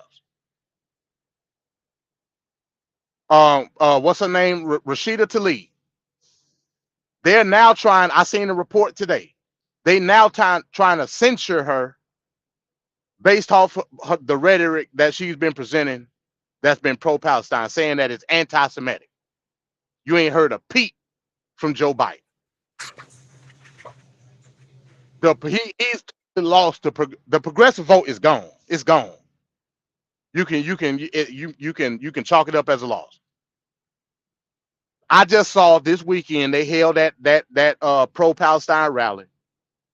I mean, it was droves and droves of people out there, and they were calling for Biden's head in that rally. I don't know if y'all seen it or not. I'm not surprised. These are the extreme left-wing liberals calling for the head of Joe Biden. I'm telling you right now, y'all might as well get ready, put your seatbelt on and your MAGA hat, because come 2020, it's on and pop. No, we'd rather vote for Robert Kennedy at this point. And I'm glad you said that, because again, I told y'all I'm a prophet amongst men. I literally just said in my show earlier that I'm projecting that this will be the lowest voter turnout in terms of Republican Party, Democratic Party, probably in our lifetime. So we're gonna go from the highest voter turnout to the lowest voter turnout based off the political debauchery of both Donald Trump and Joe Biden. 100. Because Joe Biden is I'm talking about he can't get right. It's like every other week it's something with him, and he's losing liberal support. He's losing. Can't get right, like that guy from the Life movie. Yeah, Life. Yeah, he can't get right. And Anthony Blinken is a BITCA. He done went over there 3 times. The last time he went over there, he tried to tell Netanyahu, the United States is calling for a humanitarian pause, whatever that means. And Netanyahu told him to kiss his ass. He wasn't stopping nothing. Yeah, but it's the spoiled child. That's why I said it's the spoiled child of America. We have emboldened Israel for so long with so much money, where they think they can do. It's like raising the sociopath. You raise a sociopath as a child. He out there killing ants with magnifying glasses and slitting cats' throats and doing all type of stuff. Yep. And you tell him to stop, and he tell you to kiss his ass. And he throws a tantrum. Or you might be next. Yep. So that's MD, what Israel is.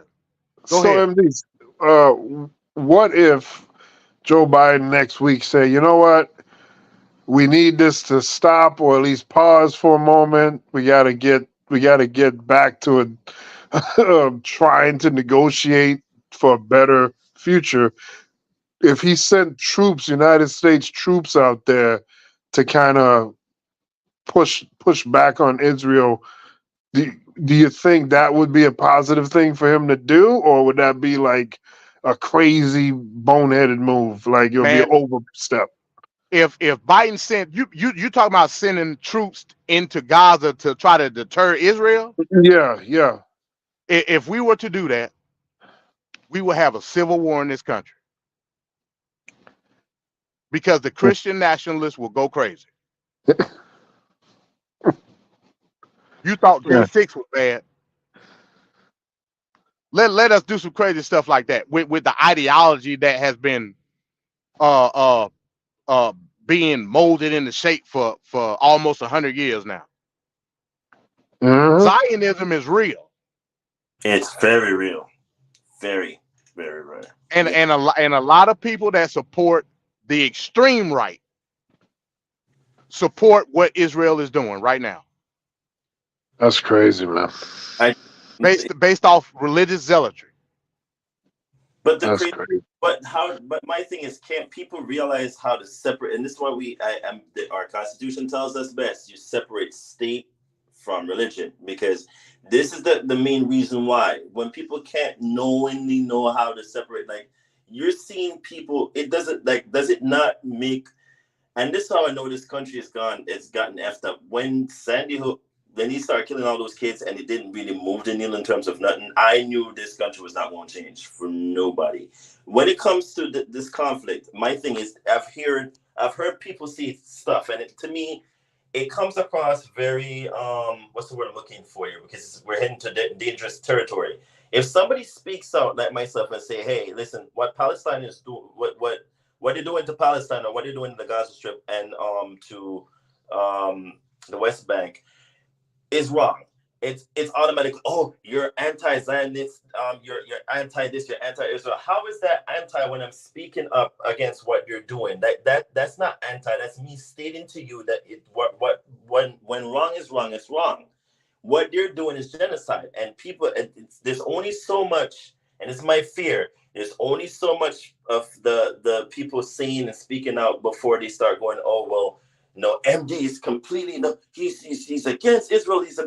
It's not about being against. It's about what's right is right and what's wrong is wrong. You're killing innocent people. When you hit that territory of killing women and children and it doesn't really make a mark because you're thinking it's more of a risk aspect, that's a problem to me. That means you become delusional in terms of what the manipulation is. You're killing innocent people. Why? Because you're still trying to make a point. You already made the point. You retaliate. They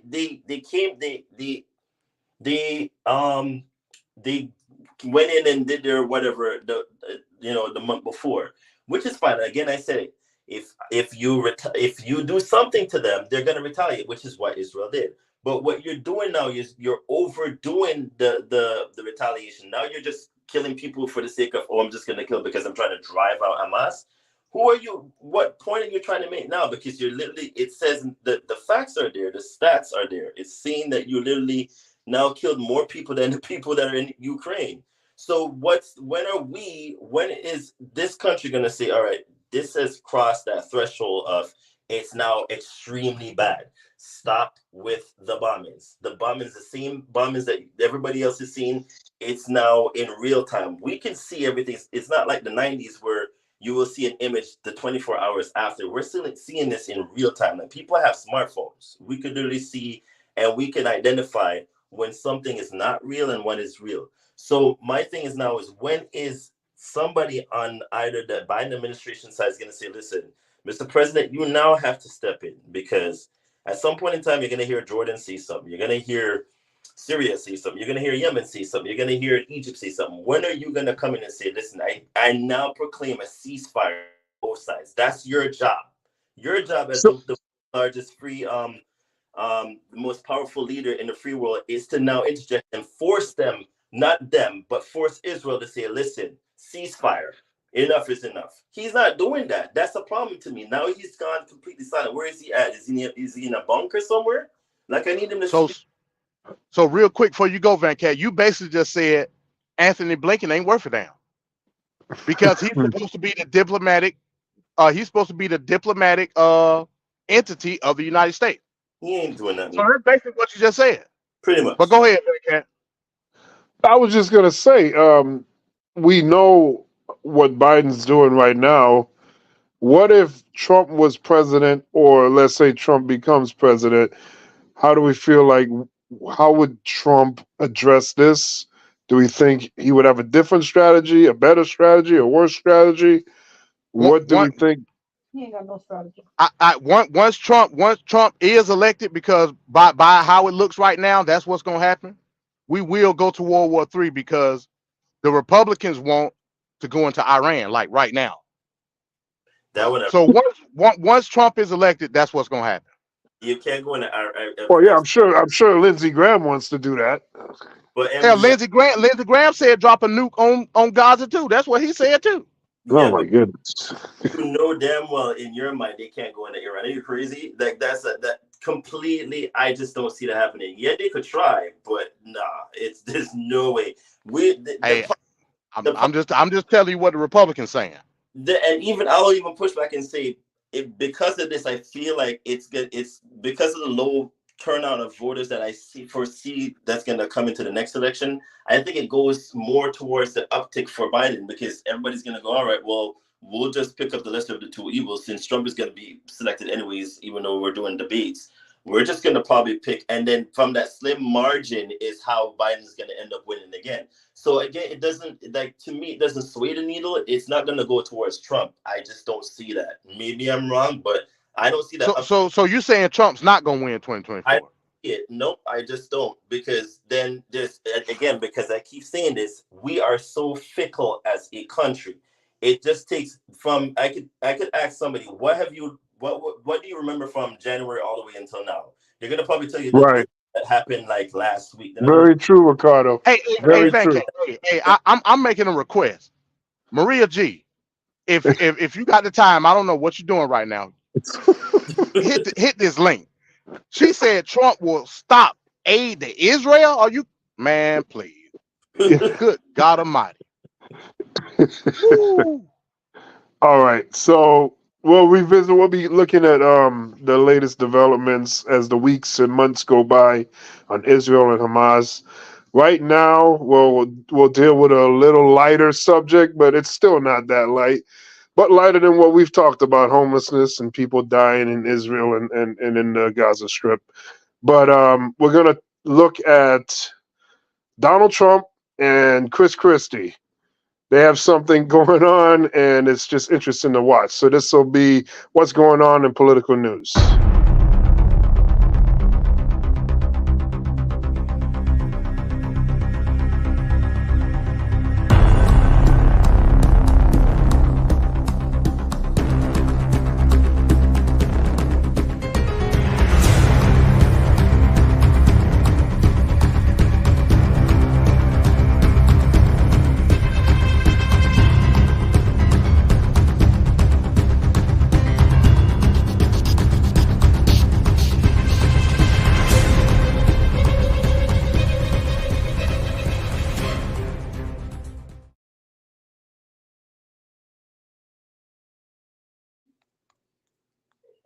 Governor, because there has been a lot of news that's off the campaign trail, people might not have seen what you experienced in Florida on Saturday at a Republican summit.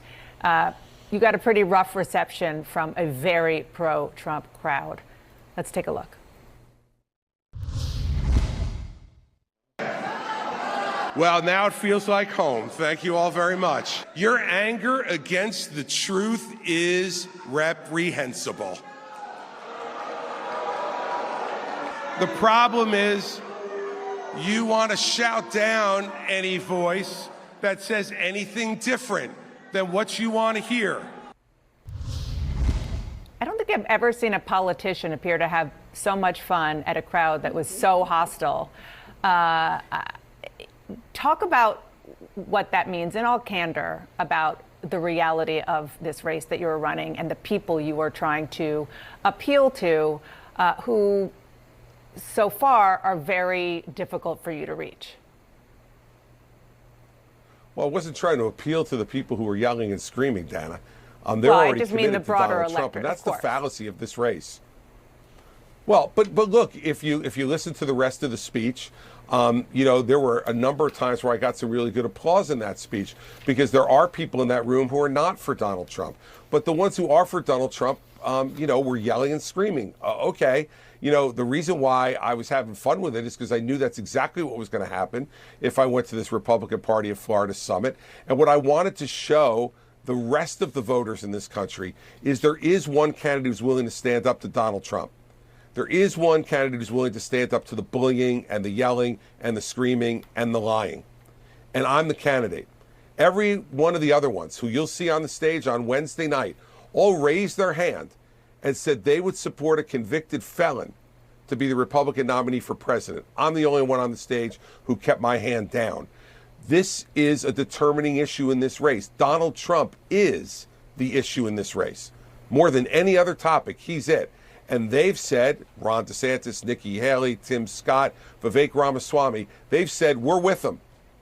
Ramaswamy says he's the greatest president of the 21st century. Nikki Haley has said after January 6th that we should all give him a break. I mean, look, This is the determining issue. And if you want that to be what you are absolutely aiming for, and that is what I'm aiming for, is to be the Republican nominee, you have to take on those hecklers head on and direct. And by the way, if Republicans think that Democrats are going to be any easier in the fall, they're kidding themselves. They're not going to give up power without a fight. And the fact is that I'm the one who's willing to take on the fight. Donald Trump stays away from the stage because he's a coward and he doesn't want to make the fight. And the rest of them are too afraid of Donald Trump to say his name out loud. But you know, the last debate had the lowest ratings in the history of presidential debates. Did you know that? And this one should do slightly worse. But they have a debate coming up. People don't want debates. I mean, I heard they booed Christie off the stage today. Is that true?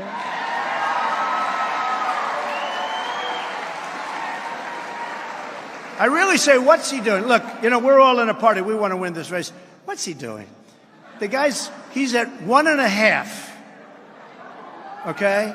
And how about Ada Hutchinson? You have Ada, not Asa. Ada! No, you had, and I heard he got booed off. Who got more boos? Who got louder boos? Christie or Ada Hutchinson? Christie. No, I heard they virtually booed him off the stage. Because you know what? What's it all about? He's just doing it because I didn't give him a job in the administration. What's he doing? And why would I do a debate when Christie, sir, I'm sorry, he is not a fat pig, okay? This man, he said, he is not a fat pig. No, it's true. And you can't use the term fat. You're allowed to use the word pig, but not fat. No, the man just said, he's a fat pig. And I said, no, he's not a fat pig. So now the press can't kill me because all I'm doing is responding. I'm responding. He is not a fat pig.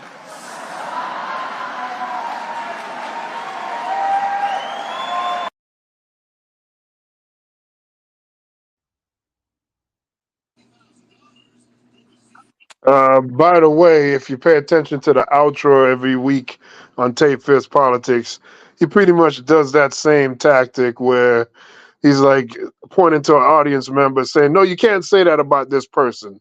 So it's just a classic bag of tricks that Donald Trump uses.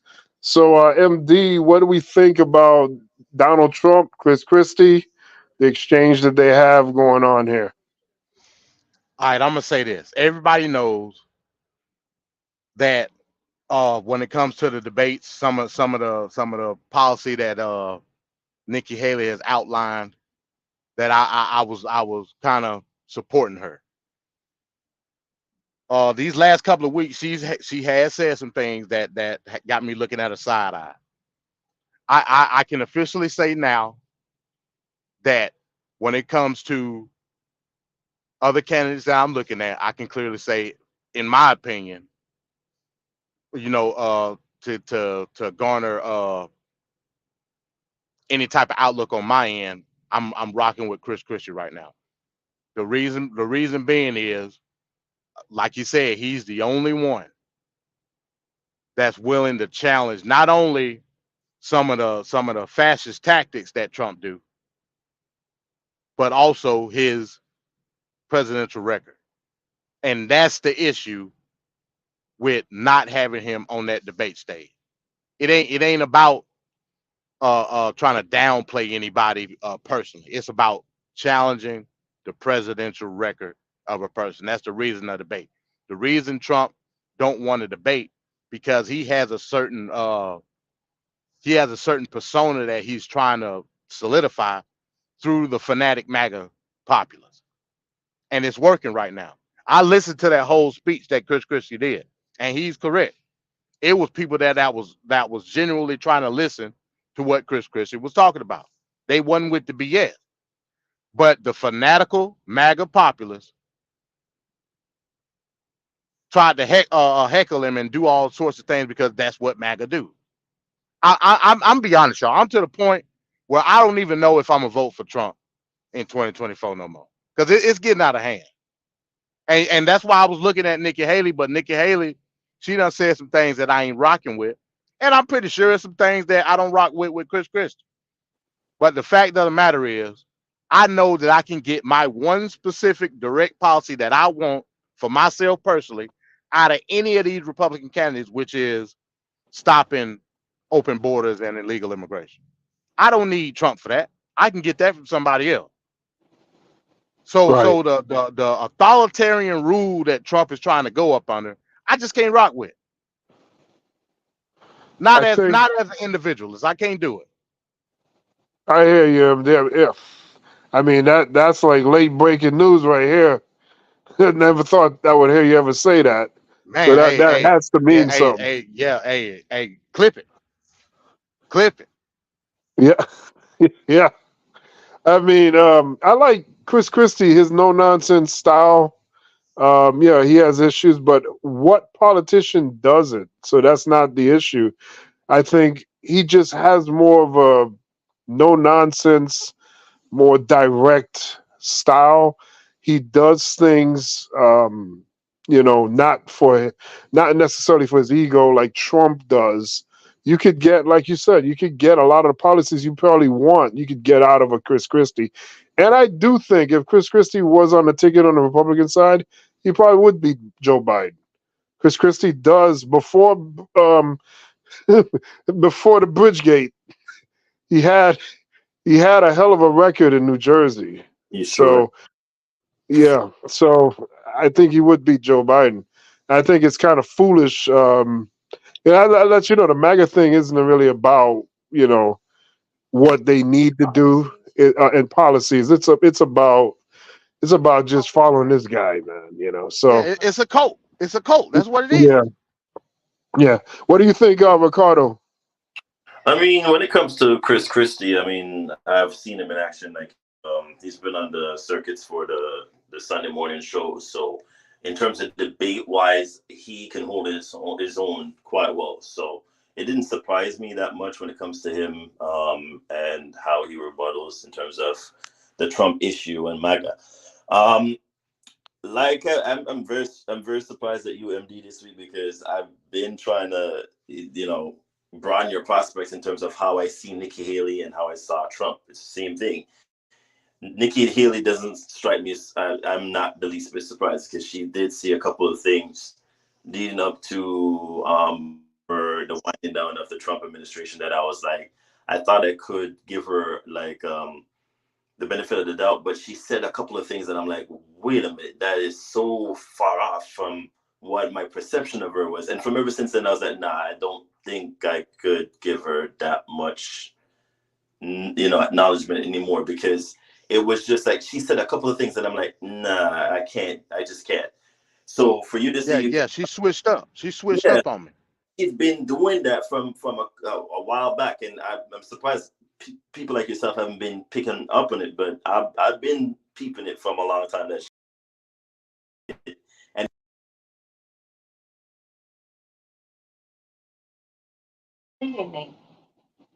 Ricardo?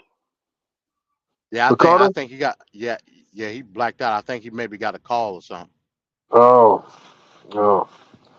And anything else you want to add to the Trump Chris Christie rivalry here? I mean, I won't necessarily call it a rivalry, because I mean, hell, Chris Christie is speaking truth. Like it's inexcusable to not be on that debate stage. That's just what it is. And for you to think that based on the fact that you're doing so good in these polls, and take the polls for what they are, that you like I said, it's authoritarianism at the end of the day. You're not willing to put yourself out there in a democratic situation based on a perception that these cult followers are giving you, and that's bad. That's real bad. That's probably one of the main reasons why I'm waning myself off of this Trump train, so to speak, because more and more every day I'm hearing the same speech over and over again in all these rallies. You're not giving me any details to the policy that you want to present. Showing yourself as an authoritarian figure. I'm an American, so therefore I must be anti-authoritarianism. Yet you're presenting yourself as an authoritarian figure. I can't rock with it. And to the people that try to put themselves in a position to defend Trump, this particular aspect you just cannot defend. Not if you're a true American. You can't do it. Right, very, very true. Ricardo, are you available? Oh, he's probably not back yet. Okay. So, we'll see if we can get Ricardo back on. But so we'll go to the next segment, which is my favorite and your favorite, and it's gonna be Lame Duck Session. Ladies and gentlemen, we got him. You're trying your best, but it never feels like enough. I started having second thoughts almost the moment I sat down on the plane. Lights off! Off! Turn them off. They're too bright. Turn them off. Turn them off. Let's go. Ready? Turn We go back a long way.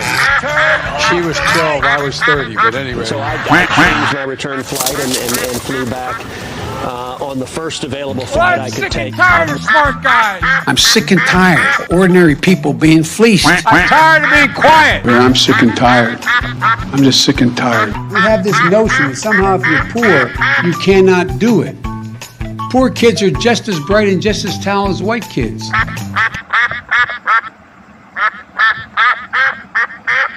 With great power comes great responsibility.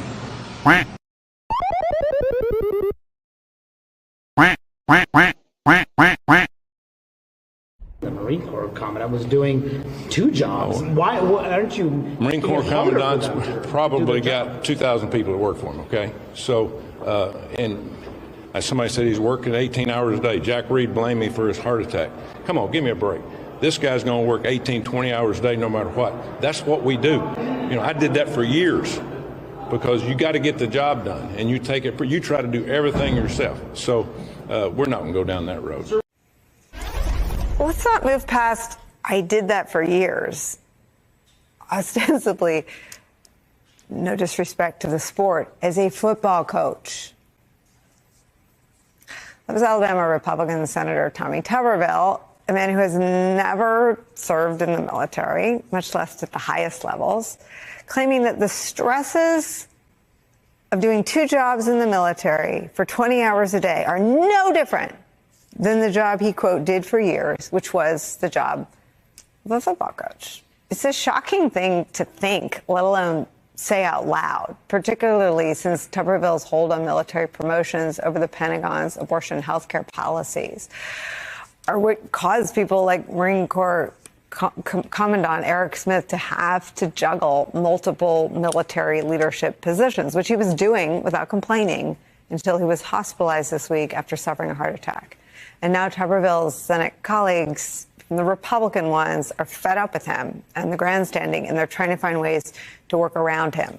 Yesterday, the Senate confirmed 3 nominees who Tuberville had been holding up. But as the Associated Press reports, quote, Defense Secretary Lloyd Austin said Thursday he was pleased that the Senate confirmed the 3 officers, but, quote, we still have more than 370 superbly qualified leaders who have seen their nominations unnecessarily stalled, he said. As we face a variety of urgent challenges, the most powerful fighting force in history must be at full strength.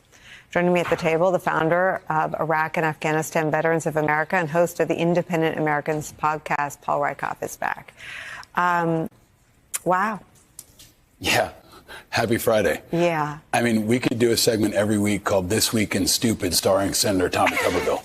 I mean, every day he finds a new way to double down on stupid. I mean, he's ridiculous, he's radical, he's extreme.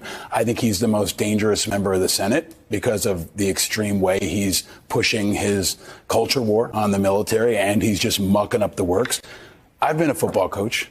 I'm still a football coach. We have a playoff game next week, and I've been a soldier. The two aren't even close. And to compare the two just is double down on the insulting nature of what he's doing. I've got 8-year-olds who know more about leadership and setting an example than Tommy Tuberville. And I think what's happening now is actually maybe a sign of some positivity, because we've been talking about who's going to do something about this. Tommy Tuberville might be the one thing uniting Democrats and Republicans right now. Finally, the dam is broken. Dan Sullivan, Joni Ernst, Lindsey Graham is now even looking good compared to Tommy Tuberville. That's happening because they're uniting around one thing. And maybe that's a silver lining in this, that we can finally see some common ground for Republicans and Democrats to work together against extremists. So last night, Senator Tommy Tuberville of Alabama faced backlash from members of his own party who angrily challenged his months-long blockade. They attempted to unanimously approve 61 military promotions by voice vote for more than 4 hours. Tuberville rejected each nomination as his colleagues' frustrations grew. We have done the best that we can to honor the request of a fellow senator that these nominations be brought to the floor and voted on individually. And I really respect men of their word.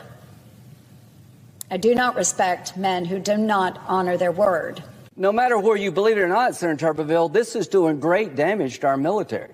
I don't say that lightly. If this is the norm, who the hell wants to serve in the military when your promotion can be canned based on something you had nothing to do with? It's simply in my opinion, an abuse of the powers we have as senators to say if there's something we vehemently disagree with, that we're going to use that power to hold up the promotion of over 350 men and women in our military.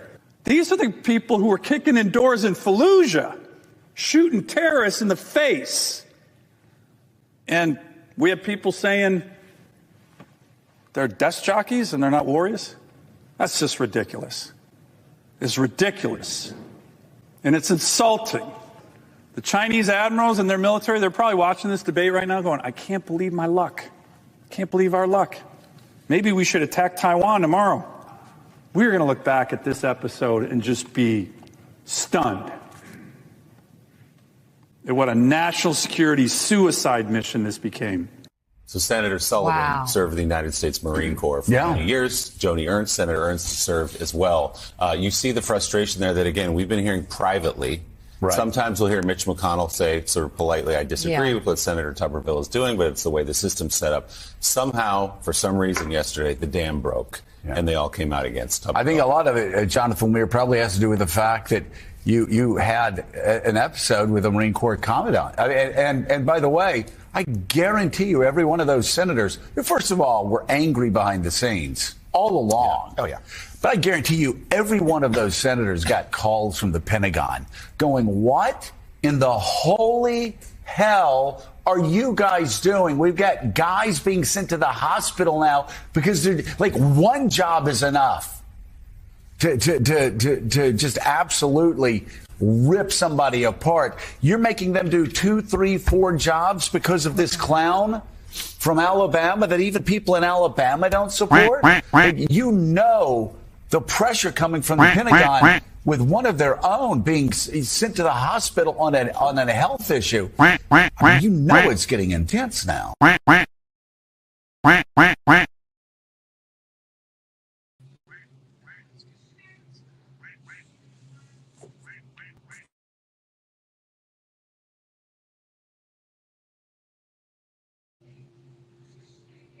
You're on mute. We can't hear you, Venkat. Oh, my God, I did it again. Sorry, man. Sorry. I was talking the whole time. My goodness. So there he is, Tommy Tuberville, the lame duck, number 11. This guy in the Senate is okay with overworking people in the military, making them work multiple jobs. One guy pretty much had to be hospitalized for overexhaustion, doing 20-hour work shifts. And he just made light of the work, comparing it to his days being a football coach, which is highly insulting. And on top of that, he's holding up confirmations for positions in the military. So I'll start with Ricardo. Ricardo, what do you think about our lame duck number 11?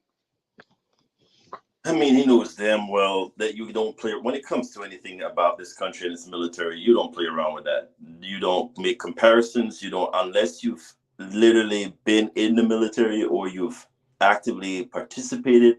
You don't go after. You don't make fun of. You don't play. You don't say anything out of turn when it comes to the military. And he knows damn well. He knows better. So, calling me again this week surprised by these morons that are in office there as a senator. You should have been schooled, but nothing surprises me anymore. And therefore, he played stupid games and now you're winning stupid prizes. If he's going to continue doing what the Marjorie Taylor Greens are doing and the rest of them, you might as well just go all along with that mantra of nonsense that they do. But do realize that you can be kicked out. She has a following, you don't. So play stupid games, win stupid prize. When it comes to the military, you will find out quick they don't play. So I'm assuming the backlash that he's receiving, the rest of his colleagues are going to tell him to buckle up and fly straight at this point, because the retaliation from that group, that sector, is not a fun one. So lame duck it is. What do you think, MD? Yeah, this just goes to show you the dysfunction in the Republican Party. Again, we talked about the House speakership last week. This week we're talking about this. There's an agenda that's being pushed out by the extreme right wing. This man, who don't even understand military strategy, wants to basically handpick certain promotions of certain military officers, and that's sad. You telling me you got the time to want to have votes for each individual promotion and then confirm it? That lets you know that these people want extreme right-wing agendas in all facets of society in America. If you're not speaking their language politically, they don't want you to be able to do anything. This man did this based on the fact that he wants to groom in all wings of government, in all wings of society, in all wings of military, a MAGA army. That's what this come down to. The same thing go for the speakership last week. I mean, it's all tied together at the end of the day. And as a result of you doing this, basically, military leadership is hurting. That lets you know just the dumbassedness of a certain aspect of the Republican Party. That's just what it is. You don't know nothing about nothing when it comes to the military. All you know about is putting players together in football. Which I might add, it is hard, but it ain't military hard. You know what I'm saying? So I mean, again, how you compare the two to try to justify what you're doing is laughable at the end of the day. And so goes the Republican Party. It's in shambles. Conservatism is dead, y'all. It's dead. It's unreal times, man. Unreal. Oh man. So I mean, he got some ears on him too, by the way. My God. Some big ass ears. But yeah, this is ridiculous. I don't really see how this is a winning strategy. You got your own Republican colleagues just raining down on you. You never really see this. Nope. Republicans never do this pretty much. So yeah, you know that it's bad. says a lot. Grab on your tail. It's bad. Oh man. But he broke the covenant rule. You know, you never go after the military. Like you'd have to find justification. But the fact that he's comparing football with military, that makes no sense. So I'm a bit confused as for whether or not he knows what he's talking about, or he was just saying that to try to pull up some base, acknowledgement, or he's trying to be like Marjorie Taylor Greene. It's like, you can't play. That's the one covenant rule you don't play with as a conservative. When it comes to the military, you give dues, but you don't speak out of turn when it comes to, or try to, prevent them from getting funding or any sort. You just go through with the mantra. You don't play around with that. So I'm surprised he even tried to do that, and it's backfiring. And they will put him in line. Like, believe you me, they will, because you just don't do that. That's just something you're not supposed to do. But what do we know? What do we know? So you know what I'm going to say next. I'm going to be thinking, when is his next election? And will he be paying a political price for this clown show that he's doing right here? Will he pay any price for this nonsense that he did? Or will... Man, it's Alabama, man. They don't know what the hell going on. They dumb as hell. And MD, you're more than likely right, man. I mean, my God, it just makes you want to cry when you think about this stuff. Or do they care? Is the other thing. Do they really care either? That's the other issue. Very true. Very true. All right, so that's our lame duck for this week, number 11, Tommy Tuberville from Alabama, the senator. We'll see down the road if he gets reprimanded for his stunt. So the next segment will be the State of the Union, and we'll go to that right now. Hey, I have a question. How are we, affording life right now? A string of flash mob robberies across Los Angeles have retailers on edge. This video is from Irvine, California, just south of Los Angeles. It shows one of these robberies happening at a jewelry store. Robbers ran off with nearly $1 million worth of merchandise. Tina Patel with CBS News Los Angeles explains how local leaders are cracking down on these crimes. In the last 2 weeks, a spike in flash mob robberies in at least a dozen high-end stores has prompted the city of LA to take action and launch a new organized retail task force to crack down on gang-led crime. Organized retail thefts including smash and grabs and grab-and-goes at several shops, including Nike, Gucci, Yves Saint Laurent, Kasubi, and the brazen robbery at a Nordstrom, where more than $300,000 worth of luxury items were stolen. Just some of the recent incidents. No Angelino should feel like it is not safe to go shopping in Los Angeles. There have been about 170 organized retail thefts in LA in the last 2 years, and this is not only a problem here. Across the country, shoplifting and organized retail theft cost retailers an estimated $69 billion a year. Despite a new federal law preventing the sale of stolen goods online, some still make it to online markets. When these real high-end crimes are taking place of purses that might cost $10,000 or $25,000, they're being sold online. Increase in retail theft is hitting not only Los Angeles, but cities around the country. Officials in Washington, D.C. say one local grocery store has suffered $500,000 in losses due to theft. Stores in Chicago, New York, and San Antonio are also feeling the impacts of shoplifting. What's really crazy about this is that I was talking to somebody who works at Walmart a few days ago. My friend told me that they have seen way more people stealing in the past month than they've seen in the whole 3 years that they've worked at Walmart. And I said, what do you guys do when they steal? And they said, we turn our backs, because legally they can't do anything, but also because she doesn't fucking care. She sees how much fucking food is. She's not judging them, so she just doesn't say anything. And honestly, I don't judge them either. I'm not even surprised that people are stealing food at this point. People are literally starving out there. The only way we're making it is by couponing. So I'm not surprised that people are stealing food. And honestly, it's only going to get worse. If something isn't done about these corporations and their price gouging and calling it inflation, things are just literally going to continue to get worse. And people will continue to steal. Why do they call it wage inflation, but they never call it profit inflation? I mean, the stock market has, doubled or tripled in that time? That money hasn't come down to normal people. Is it just that we're just very comfortable with that as the status quo? Yeah, I think we have to think about the idea that there's not a perfect economy, but there is an economy. What? Right. Sir? Right. But there are a series of choices that we make, and they have results. And there's a real trade-off between what's good for capital and what's good for labor. You could argue over the course of... and when does the what's good for labor part kick in? Yeah, I think that's the real difficulty, is that the decisions we do make over and over again tend to be better for capital than they are for working people. When we talk about raising interest rates, whether that's needed or not, we know that there are downside impacts. The downside impacts is that economic growth is reduced.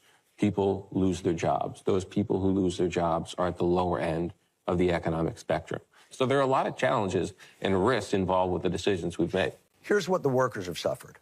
Automation has taken their jobs. Globalization has taken their jobs. Regulations have been removed. Union power has dissolved. So it's been one erosion after another of their power.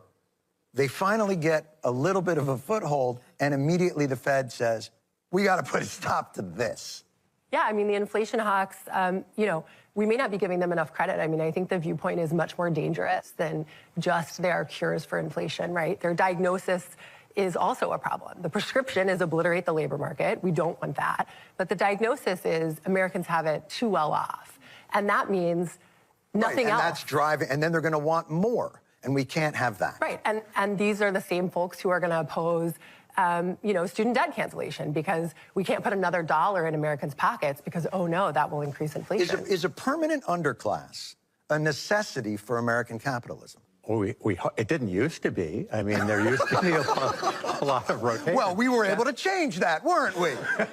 No, I mean, that is the single biggest problem with our system at the moment. There's not the mobility, the Horatio Alger story, if that means anything to this generation. It used to be, Doesn't even mean anything to my generation. No, it used to be, you're born in poverty and you work hard and you're enterprising and you pull yourself up. And that's possible, but it gets harder and harder. And that's part of the reason that Americans were tolerating such high levels of inequality and such high levels of persistent inequality, was the idea, okay, fine, we're okay with a few rich people as long as everybody has their shot at making it. But over the last few decades, it's become really clear that economic opportunity in this country is highly concentrated. I mean, where the stork drops you in the United States matters, what race you are, where you're born.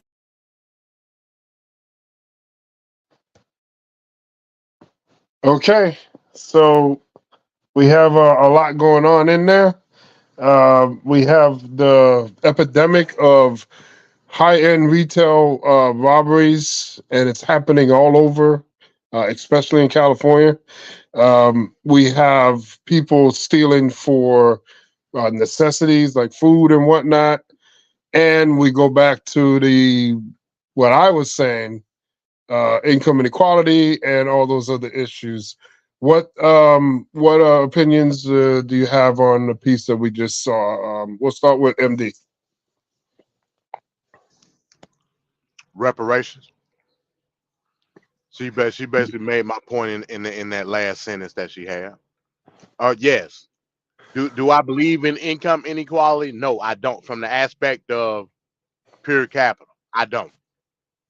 But I will not sit here and say I don't recognize a starting point for any group, a particular group of people. I understand that in order to succeed, you have to have a launching pad.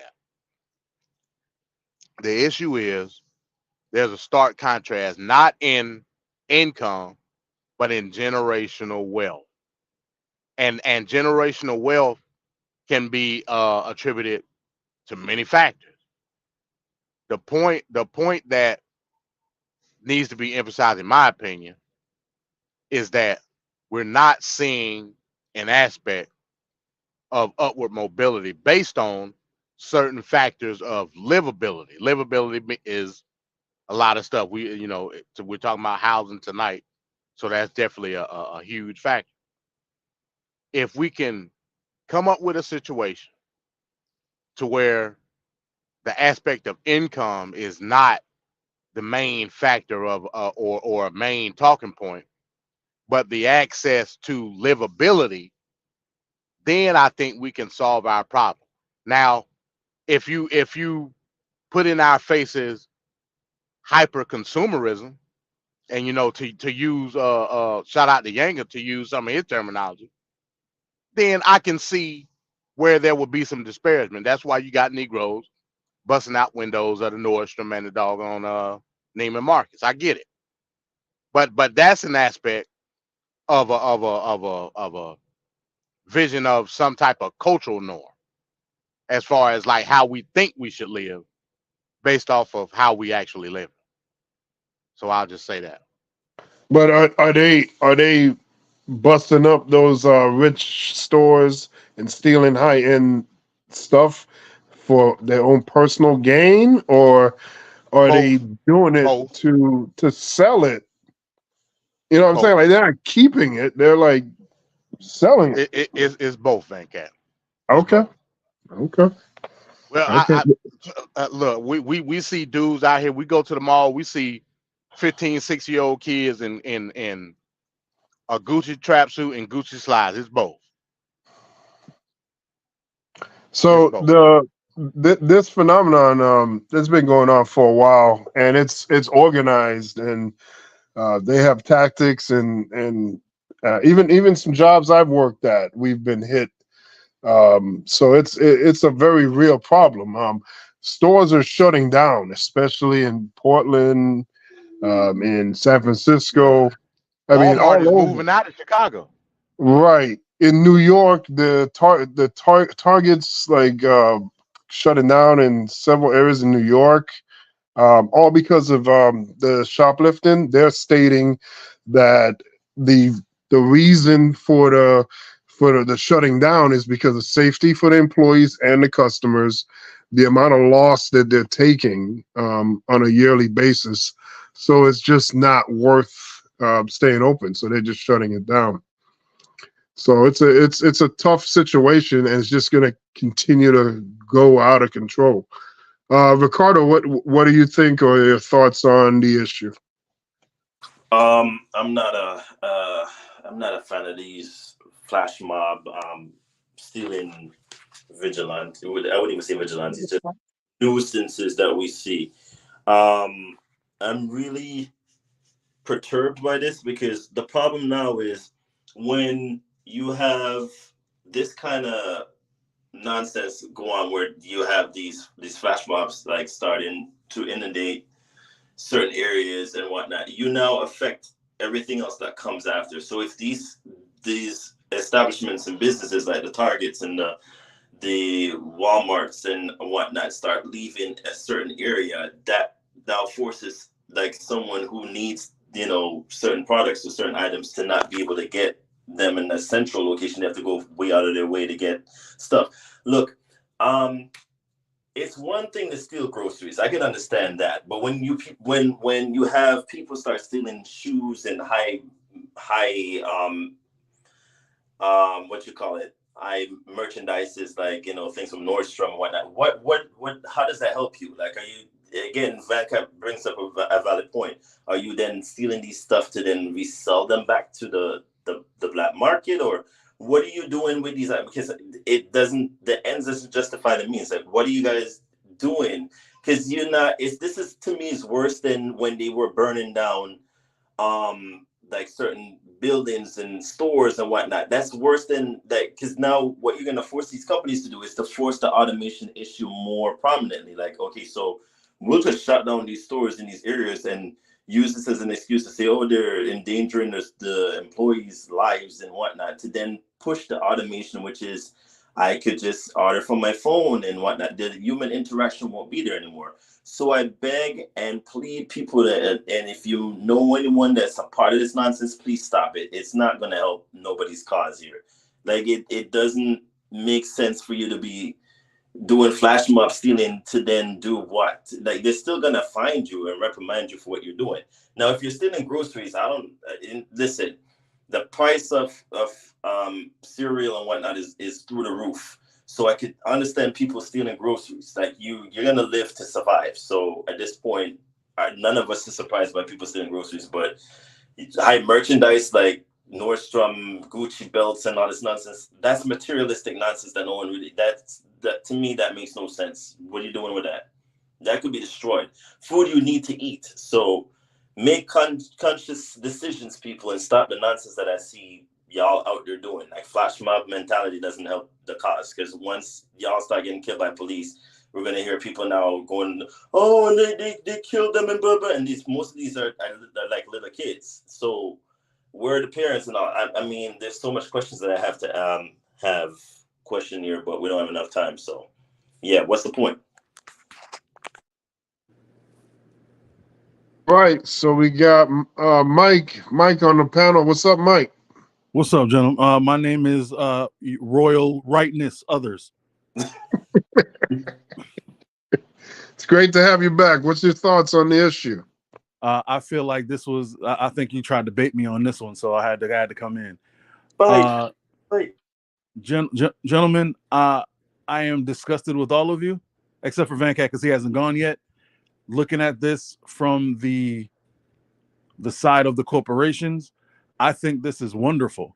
I think the best thing about this is that the people who are being affected most are the corporations. Now, don't get me wrong. I'm not 2 years old. I understand this is going to trickle down and hurt the regular people. But let's see where this started from. This started when the COVID hit, and every business, in the words of the great recently deceased comedian and philosopher Patrice O'Neill, the bread people raised their prices just because they didn't want to feel like punks. Milk raised their price, so I'm gonna raise my price too. That's what everybody did. Everything didn't get extra expensive out of nowhere. They raised their prices, just like Walmart stopped opening 24 hours. They could have went back to it, but they didn't. Why? Because they saw how it helped their bottom line. And let's be clear, when it comes to these businesses, especially Walmart, their bottom line was not hurting. Their bottom line was fine. Even through COVID, they were fine. I know everyone likes to say everybody had to tighten their belts. No, they didn't. They were fine. McDonald's went from 20,000 100 billion to 10,000 100 billion. I know that's not a number. I'm being facetious. I'm just saying these corporations made their money still because people were sick and still going to get a Happy Meal. Thanks. So this is the other side. Okay, this is the other side of what happens when you continually step on people and pee in their hair and tell them it's the brand new Jarnies Fructus shampoo. Because this is what it is. These young people have decided, these rich people are continually showing their richness. And let's be clear, I understand MD said, you see these young kids out here wearing that Gucci. Yo, real talk, a lot of them wearing fake Gucci. If you want to know where all this stuff is really going, it's going to upper class white women who don't want to pay for bags, who don't want to pay full price. Because the one thing I learned being around rich people is they like to keep their money. As much flash and foolishness they have, and they everything they got, they paid 50% off for it. I promise you. Everything they do, they try to make a deal to make more money. Only poor people pay full price for stuff. Anybody that has money knows I'm telling the truth. They know it. These people get credit just so they don't have to pay, just so they can pay lower interest rates, just so they can get in they just want to get their foot in the door so they can pay lower prices and be known. If you've ever seen any athlete or any celebrity wearing the flyest of fly, they didn't pay for it. They didn't pay for anything. They know that being seen with the product is like a commercial for the product, so the companies give it to them for free. The only people they gouge and they fleece is us. If you go to Japan, or you can see that you can get Windows 11 for about $2-3. You come to America, it's $150. Price gouging. You feel me? That's what it is. And if you gouge a populace that much, they're going to make. I'm happy they're not robbing mom and pops. This is what I said during the OJ trial. At the OJ riots. Why y'all robbing poor people's stores? Facts. Go rob the rich. Rob the rich, because Neiman Marcus, guess what Neiman Marcus has? They got insurance. Bet money. Very true. Mom and pops don't have insurance. True. Neiman Marcus got insurance. Go rob them, make them tap the banks, and then let the bank and them have to deal with that drama. I don't care. I don't feel sorry for them. I used to, when Walmart first started selling the 60 pack of the 60 count eggs, it was $2. I bought the first one because I was there when they put them out. Because I didn't have a job and I was a stay-at-home dad, and I was going out there because my daughter wanted to learn to make omelets. And I was there when they put it out. I was like, 60 eggs? Who gonna buy 60 eggs? And then I saw the price was $2.82. I said, good Lord, I gotta buy 60 eggs. And I bought them all. And I kept buying them. They was like that because they was eggs from Robot Chicken. You know what? Guess what? Robot Chicken. $2 something.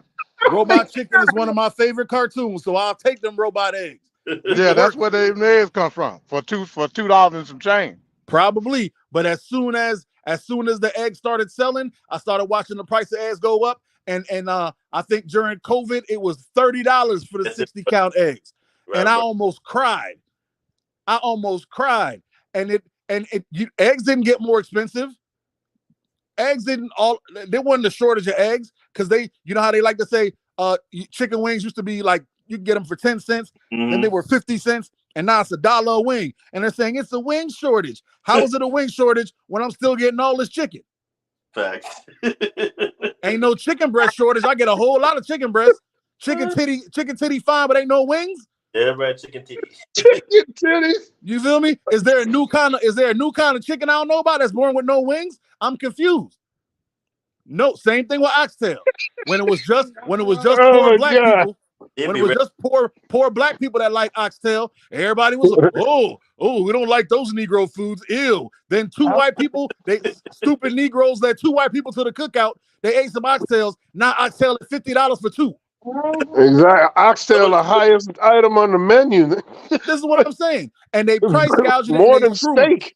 This is what I'm saying. Oxtail. They act like oxtail is a lobster. You got to choose, do I want oxtail or do I want 15 shrimp? Like, that's how it goes now.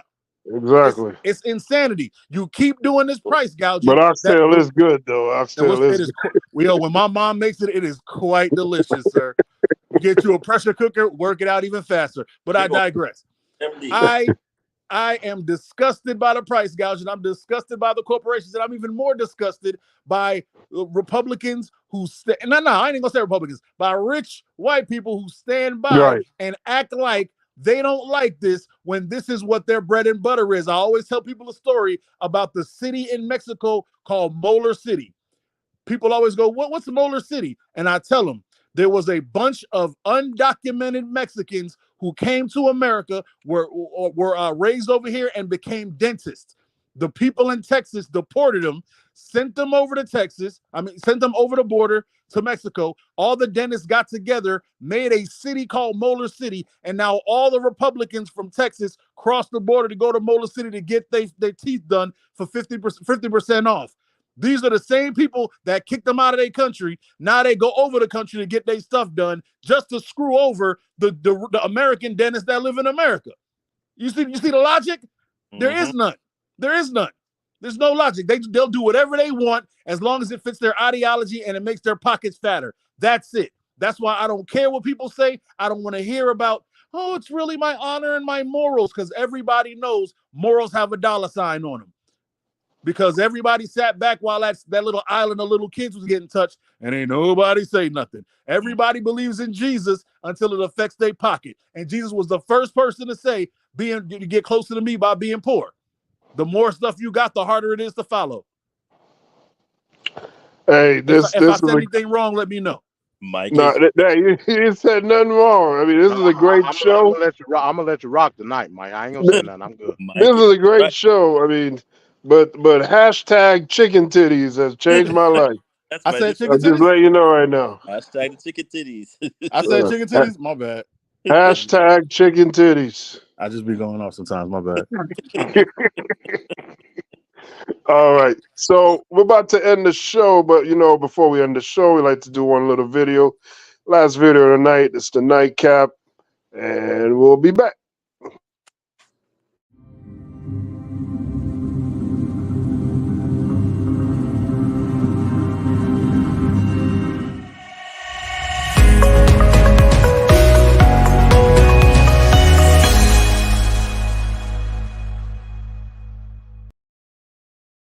I said the last thing I'd ever do is give myself a pardon. Mr. President, if you were reelected, would you pardon yourself?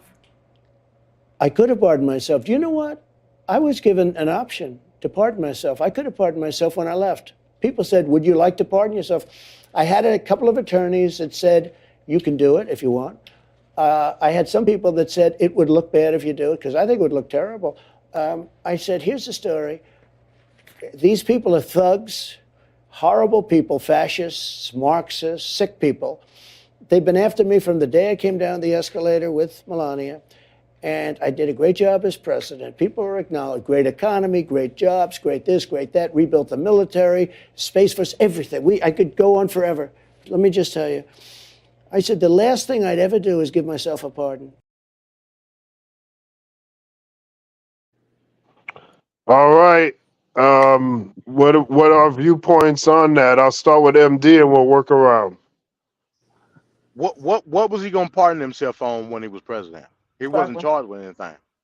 I guess what he's trying to say is that he wants to just put a pardon out there. Guilt. So yeah. Guilt. Well, I think he's just putting it out there so that when something gets attached to him as a crime, he could just universally use it to pardon him out of anything. Yeah, I don't think it worked like that. Yeah. It don't work like that. I'm sorry. I know. It's crazy, but he makes up his own rules all the time. And also, let me put this out because there's a consensus saying that even if Trump get elected, that he can pardon himself. That's simply not true. Nope. Look at what presidential immunity says. It clearly says that you cannot be immune if you are a felon. It clearly says.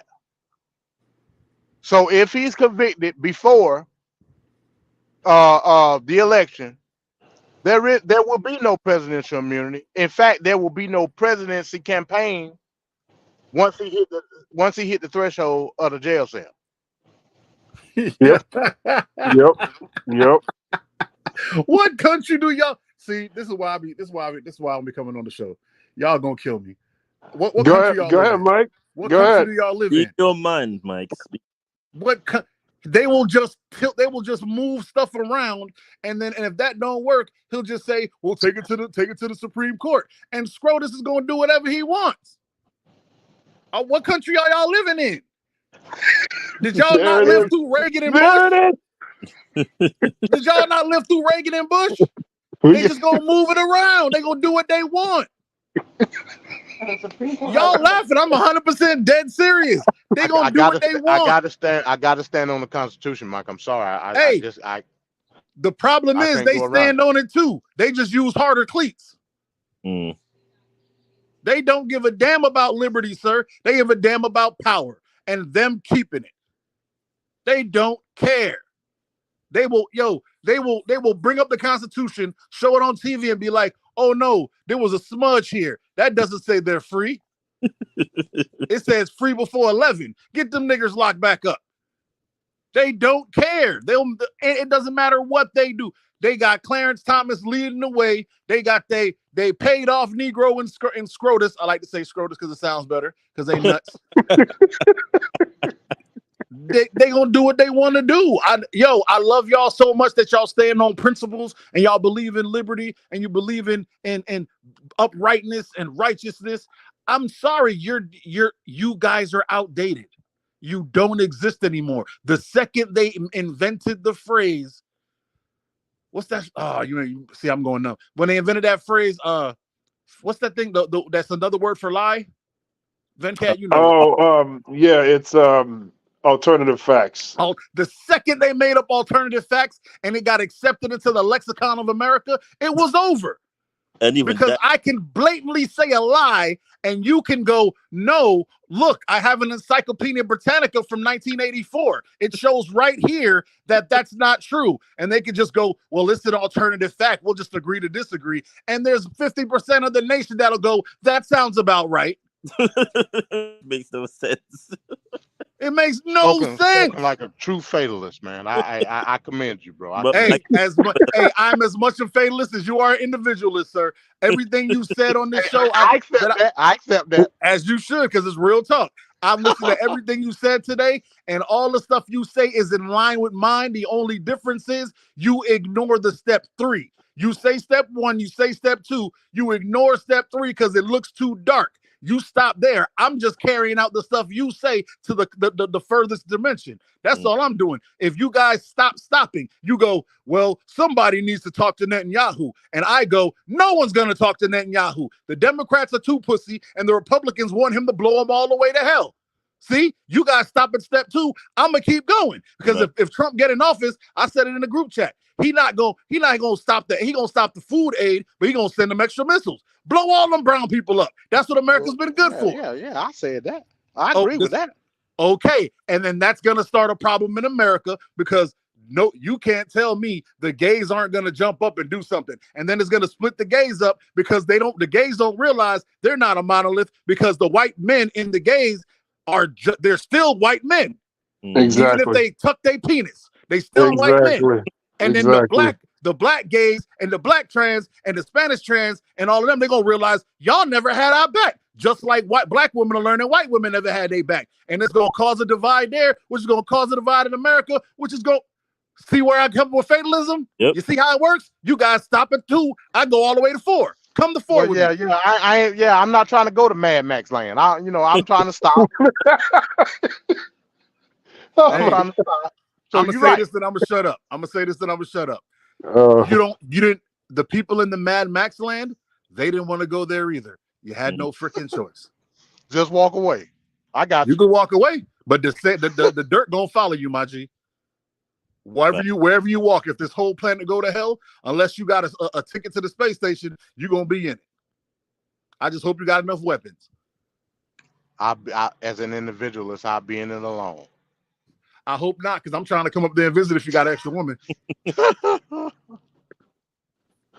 All right, so we're going to wrap up the show. But before we wrap up the show, we're going to go to Ricardo, get his response on it.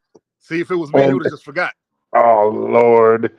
I'm going to go to Ricardo, and then Ricardo, you can then also go into your last words, and then we'll go around the room. All right, it's good to see Mike back on the panel. We did miss you. Righteous others. Yeah, you got me this compatibility. Royal righteous others is panel. We can't keep up with all his patents. He has too many patents. But yeah, great show tonight. The same viewpoints that I've had. I'm in the middle. So you have Mike the Fiddlist that's at the end and the individualist at the beginning. So I'm in the middle. I just need I need someone to give me what was the solution. That's basically my stance on things. What's the solution here? How do we fix it? How do we get about? Like, there's still hope. Like Obama said, with the audacity of hope, we could hope for things. Even though it's bleak. So again, I don't like the path that we're heading down where you can't speak about certain things when it comes to that conflict that is abroad. But I can hope that we move forward past certain things and hope my president, because he's everybody's president, does step in and say, listen, y'all need to stop this, because, at this point, it's out ahead. We know it's wishful thinking, but one can hope. Obama did say, the predecessor did say, y'all can hope. So let's hope. Let's hope and pray. Wow. Did y'all hear that? I'm going to do mine right now, Venkat, so I get out the way. I hope everybody out there heard this. His solution was let's all hope and pray. That's how he ended it, because that's how bad it is out here. I want everyone, I'm going to try to convert some people today. Come to the Church of Fatalism. All right. I want you all to understand. I want you all to do something for me. Do something for me real fast. I want you to close your eyes. Everybody on the panel in the chat, close your eyes. Think however old you are right now. Take away 15 years from how old you are right now. Mm-hmm. Remember how old you were 15 years ago. Mm-hmm. Think about what life was like 15 years ago. And now tell that version of you what life is like today. And then you try to convince that person that we're not going down the drains. You can't. If you tell 15 years ago you about what life is right now. Oh, you're 100% right on that, Mike. Yep. Hey, I'm 100% 15 right on years most things. ago, yeah, I agree with this. You're right about that. My God. Yeah. Y'all think I just be talking. I think everything I say through. That's why Mike is always right. I think it ain't just me, I'm not just spitballing. I really think about it. 15 years ago, life was nothing like it is now. If you try to convince that I remember in the Clinton years when you would lose a job and you'd be like, I'm gonna get one tomorrow. Pretty much. You feel me? Yeah. We just had Donald Trump as a president, and now we have the president, the idiot, bumbling fool that was pushed on Obama, that he needed. Think about that. He needed him. He needed this idiot. That's how bad. He needed the guy who's so lame. His wife has got bigger balls than him in ketchup. That's who this dude is. You know his wife run, boy, make me the omelet. Okay, honey. You know, vice president. Nigga, I'm ketchup. Okay, my fault. But all right, I'm gonna shut up. Y'all go ahead. I'll be quiet. Oh. And I cannot look at Trump and not think chicken titties. That's gonna be his name for the rest of my life. Trump is chicken titties. He said chicken titties. I'm dead. He looked like he got some chicken titties, bro. I'm just trying to say. For sure. Unseasoned too. Unseasoned. You have to throw in the unseasoned too. Just pink, pale, and no black pepper at all. Ugh. All right, MD, your final thoughts. Yeah, man, I can't back that up, man. I'm gonna just say peace to everybody. You know what I'm saying? This was probably, in my opinion, the best show that we done did in TFP. This show was great. We had some pertinent topics that we discussed on the long-term solutions, and you know that's what it's about. That's what politics is about. And then I come in the end and mess it up. Yeah, you did, yeah. But you know, government is the game, politics is how it's played. You know what I'm saying? So, you know, let's do that. Can I ask MD a question? What's up, man? What's going on? Who's in your background? What you mean? I hear that person talking. I can't tell if it's a kid or a woman. No, that ain't me. That's Ricardo, I think. No, that ain't me. No, it's not. That's you. Ain't nobody. I'm in my truck. Ain't nobody in. Who's in your truck? Let me I was hearing it too. I was thinking it was Ricardo. No, it ain't me. No, it's right, maybe it's Venkat, because I know it ain't me. My daughter's doing her homework. Oh yeah. I was hearing something in the background myself. I was thinking, you know, maybe it was one of the chilling in the background. You know, I ain't know. Hey, you know what? I'm just gonna go ahead and move past it. Whatever y'all doing, y'all business is your business. I'm gonna mind mine. Yeah. I'm gonna stay out of it. Hey, Whatever little stuff y'all doing is y'all business. My fault. I'm cooling it, man. I'm in the thought box, man. Ain't nothing going on in here. I hear you. That's go. Hey, and when we go to court, I'm gonna say that too. Damn. Nothing going on in the thought box. It's just him chilling. Oh. All right. Well, it was a great show tonight. I do have to again. We dedicate this show to Tequila. Yes, again with her tough times right now. So we want to send out all the good positive energy and vibes to Tequila. There is the on the bottom of the screen. You have her. Oh God, what is it called again? Cash App. A Cash App. Yeah. Yeah. Cash App. Her Cash App is right down on the bottom. And if you can donate, that's great. And you know, she's just an awesome person, and we hate to see these things happen, but we're wishing her well with everything that's going on, and we hope to hear from her soon. All right, so for MD, for Ricardo, for Mike, his always right. His royal rightness others, sir. Right. so many brands. Mike got too many brands. So great show tonight. We'll see you guys next week. And for everyone on Tape Fists, have a great evening, and we will be back with more.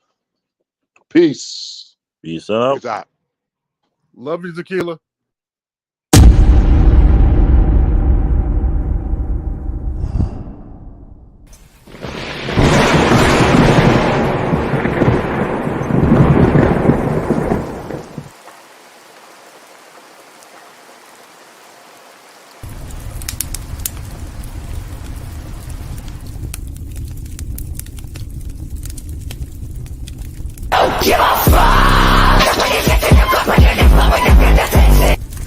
She just said a terrible thing.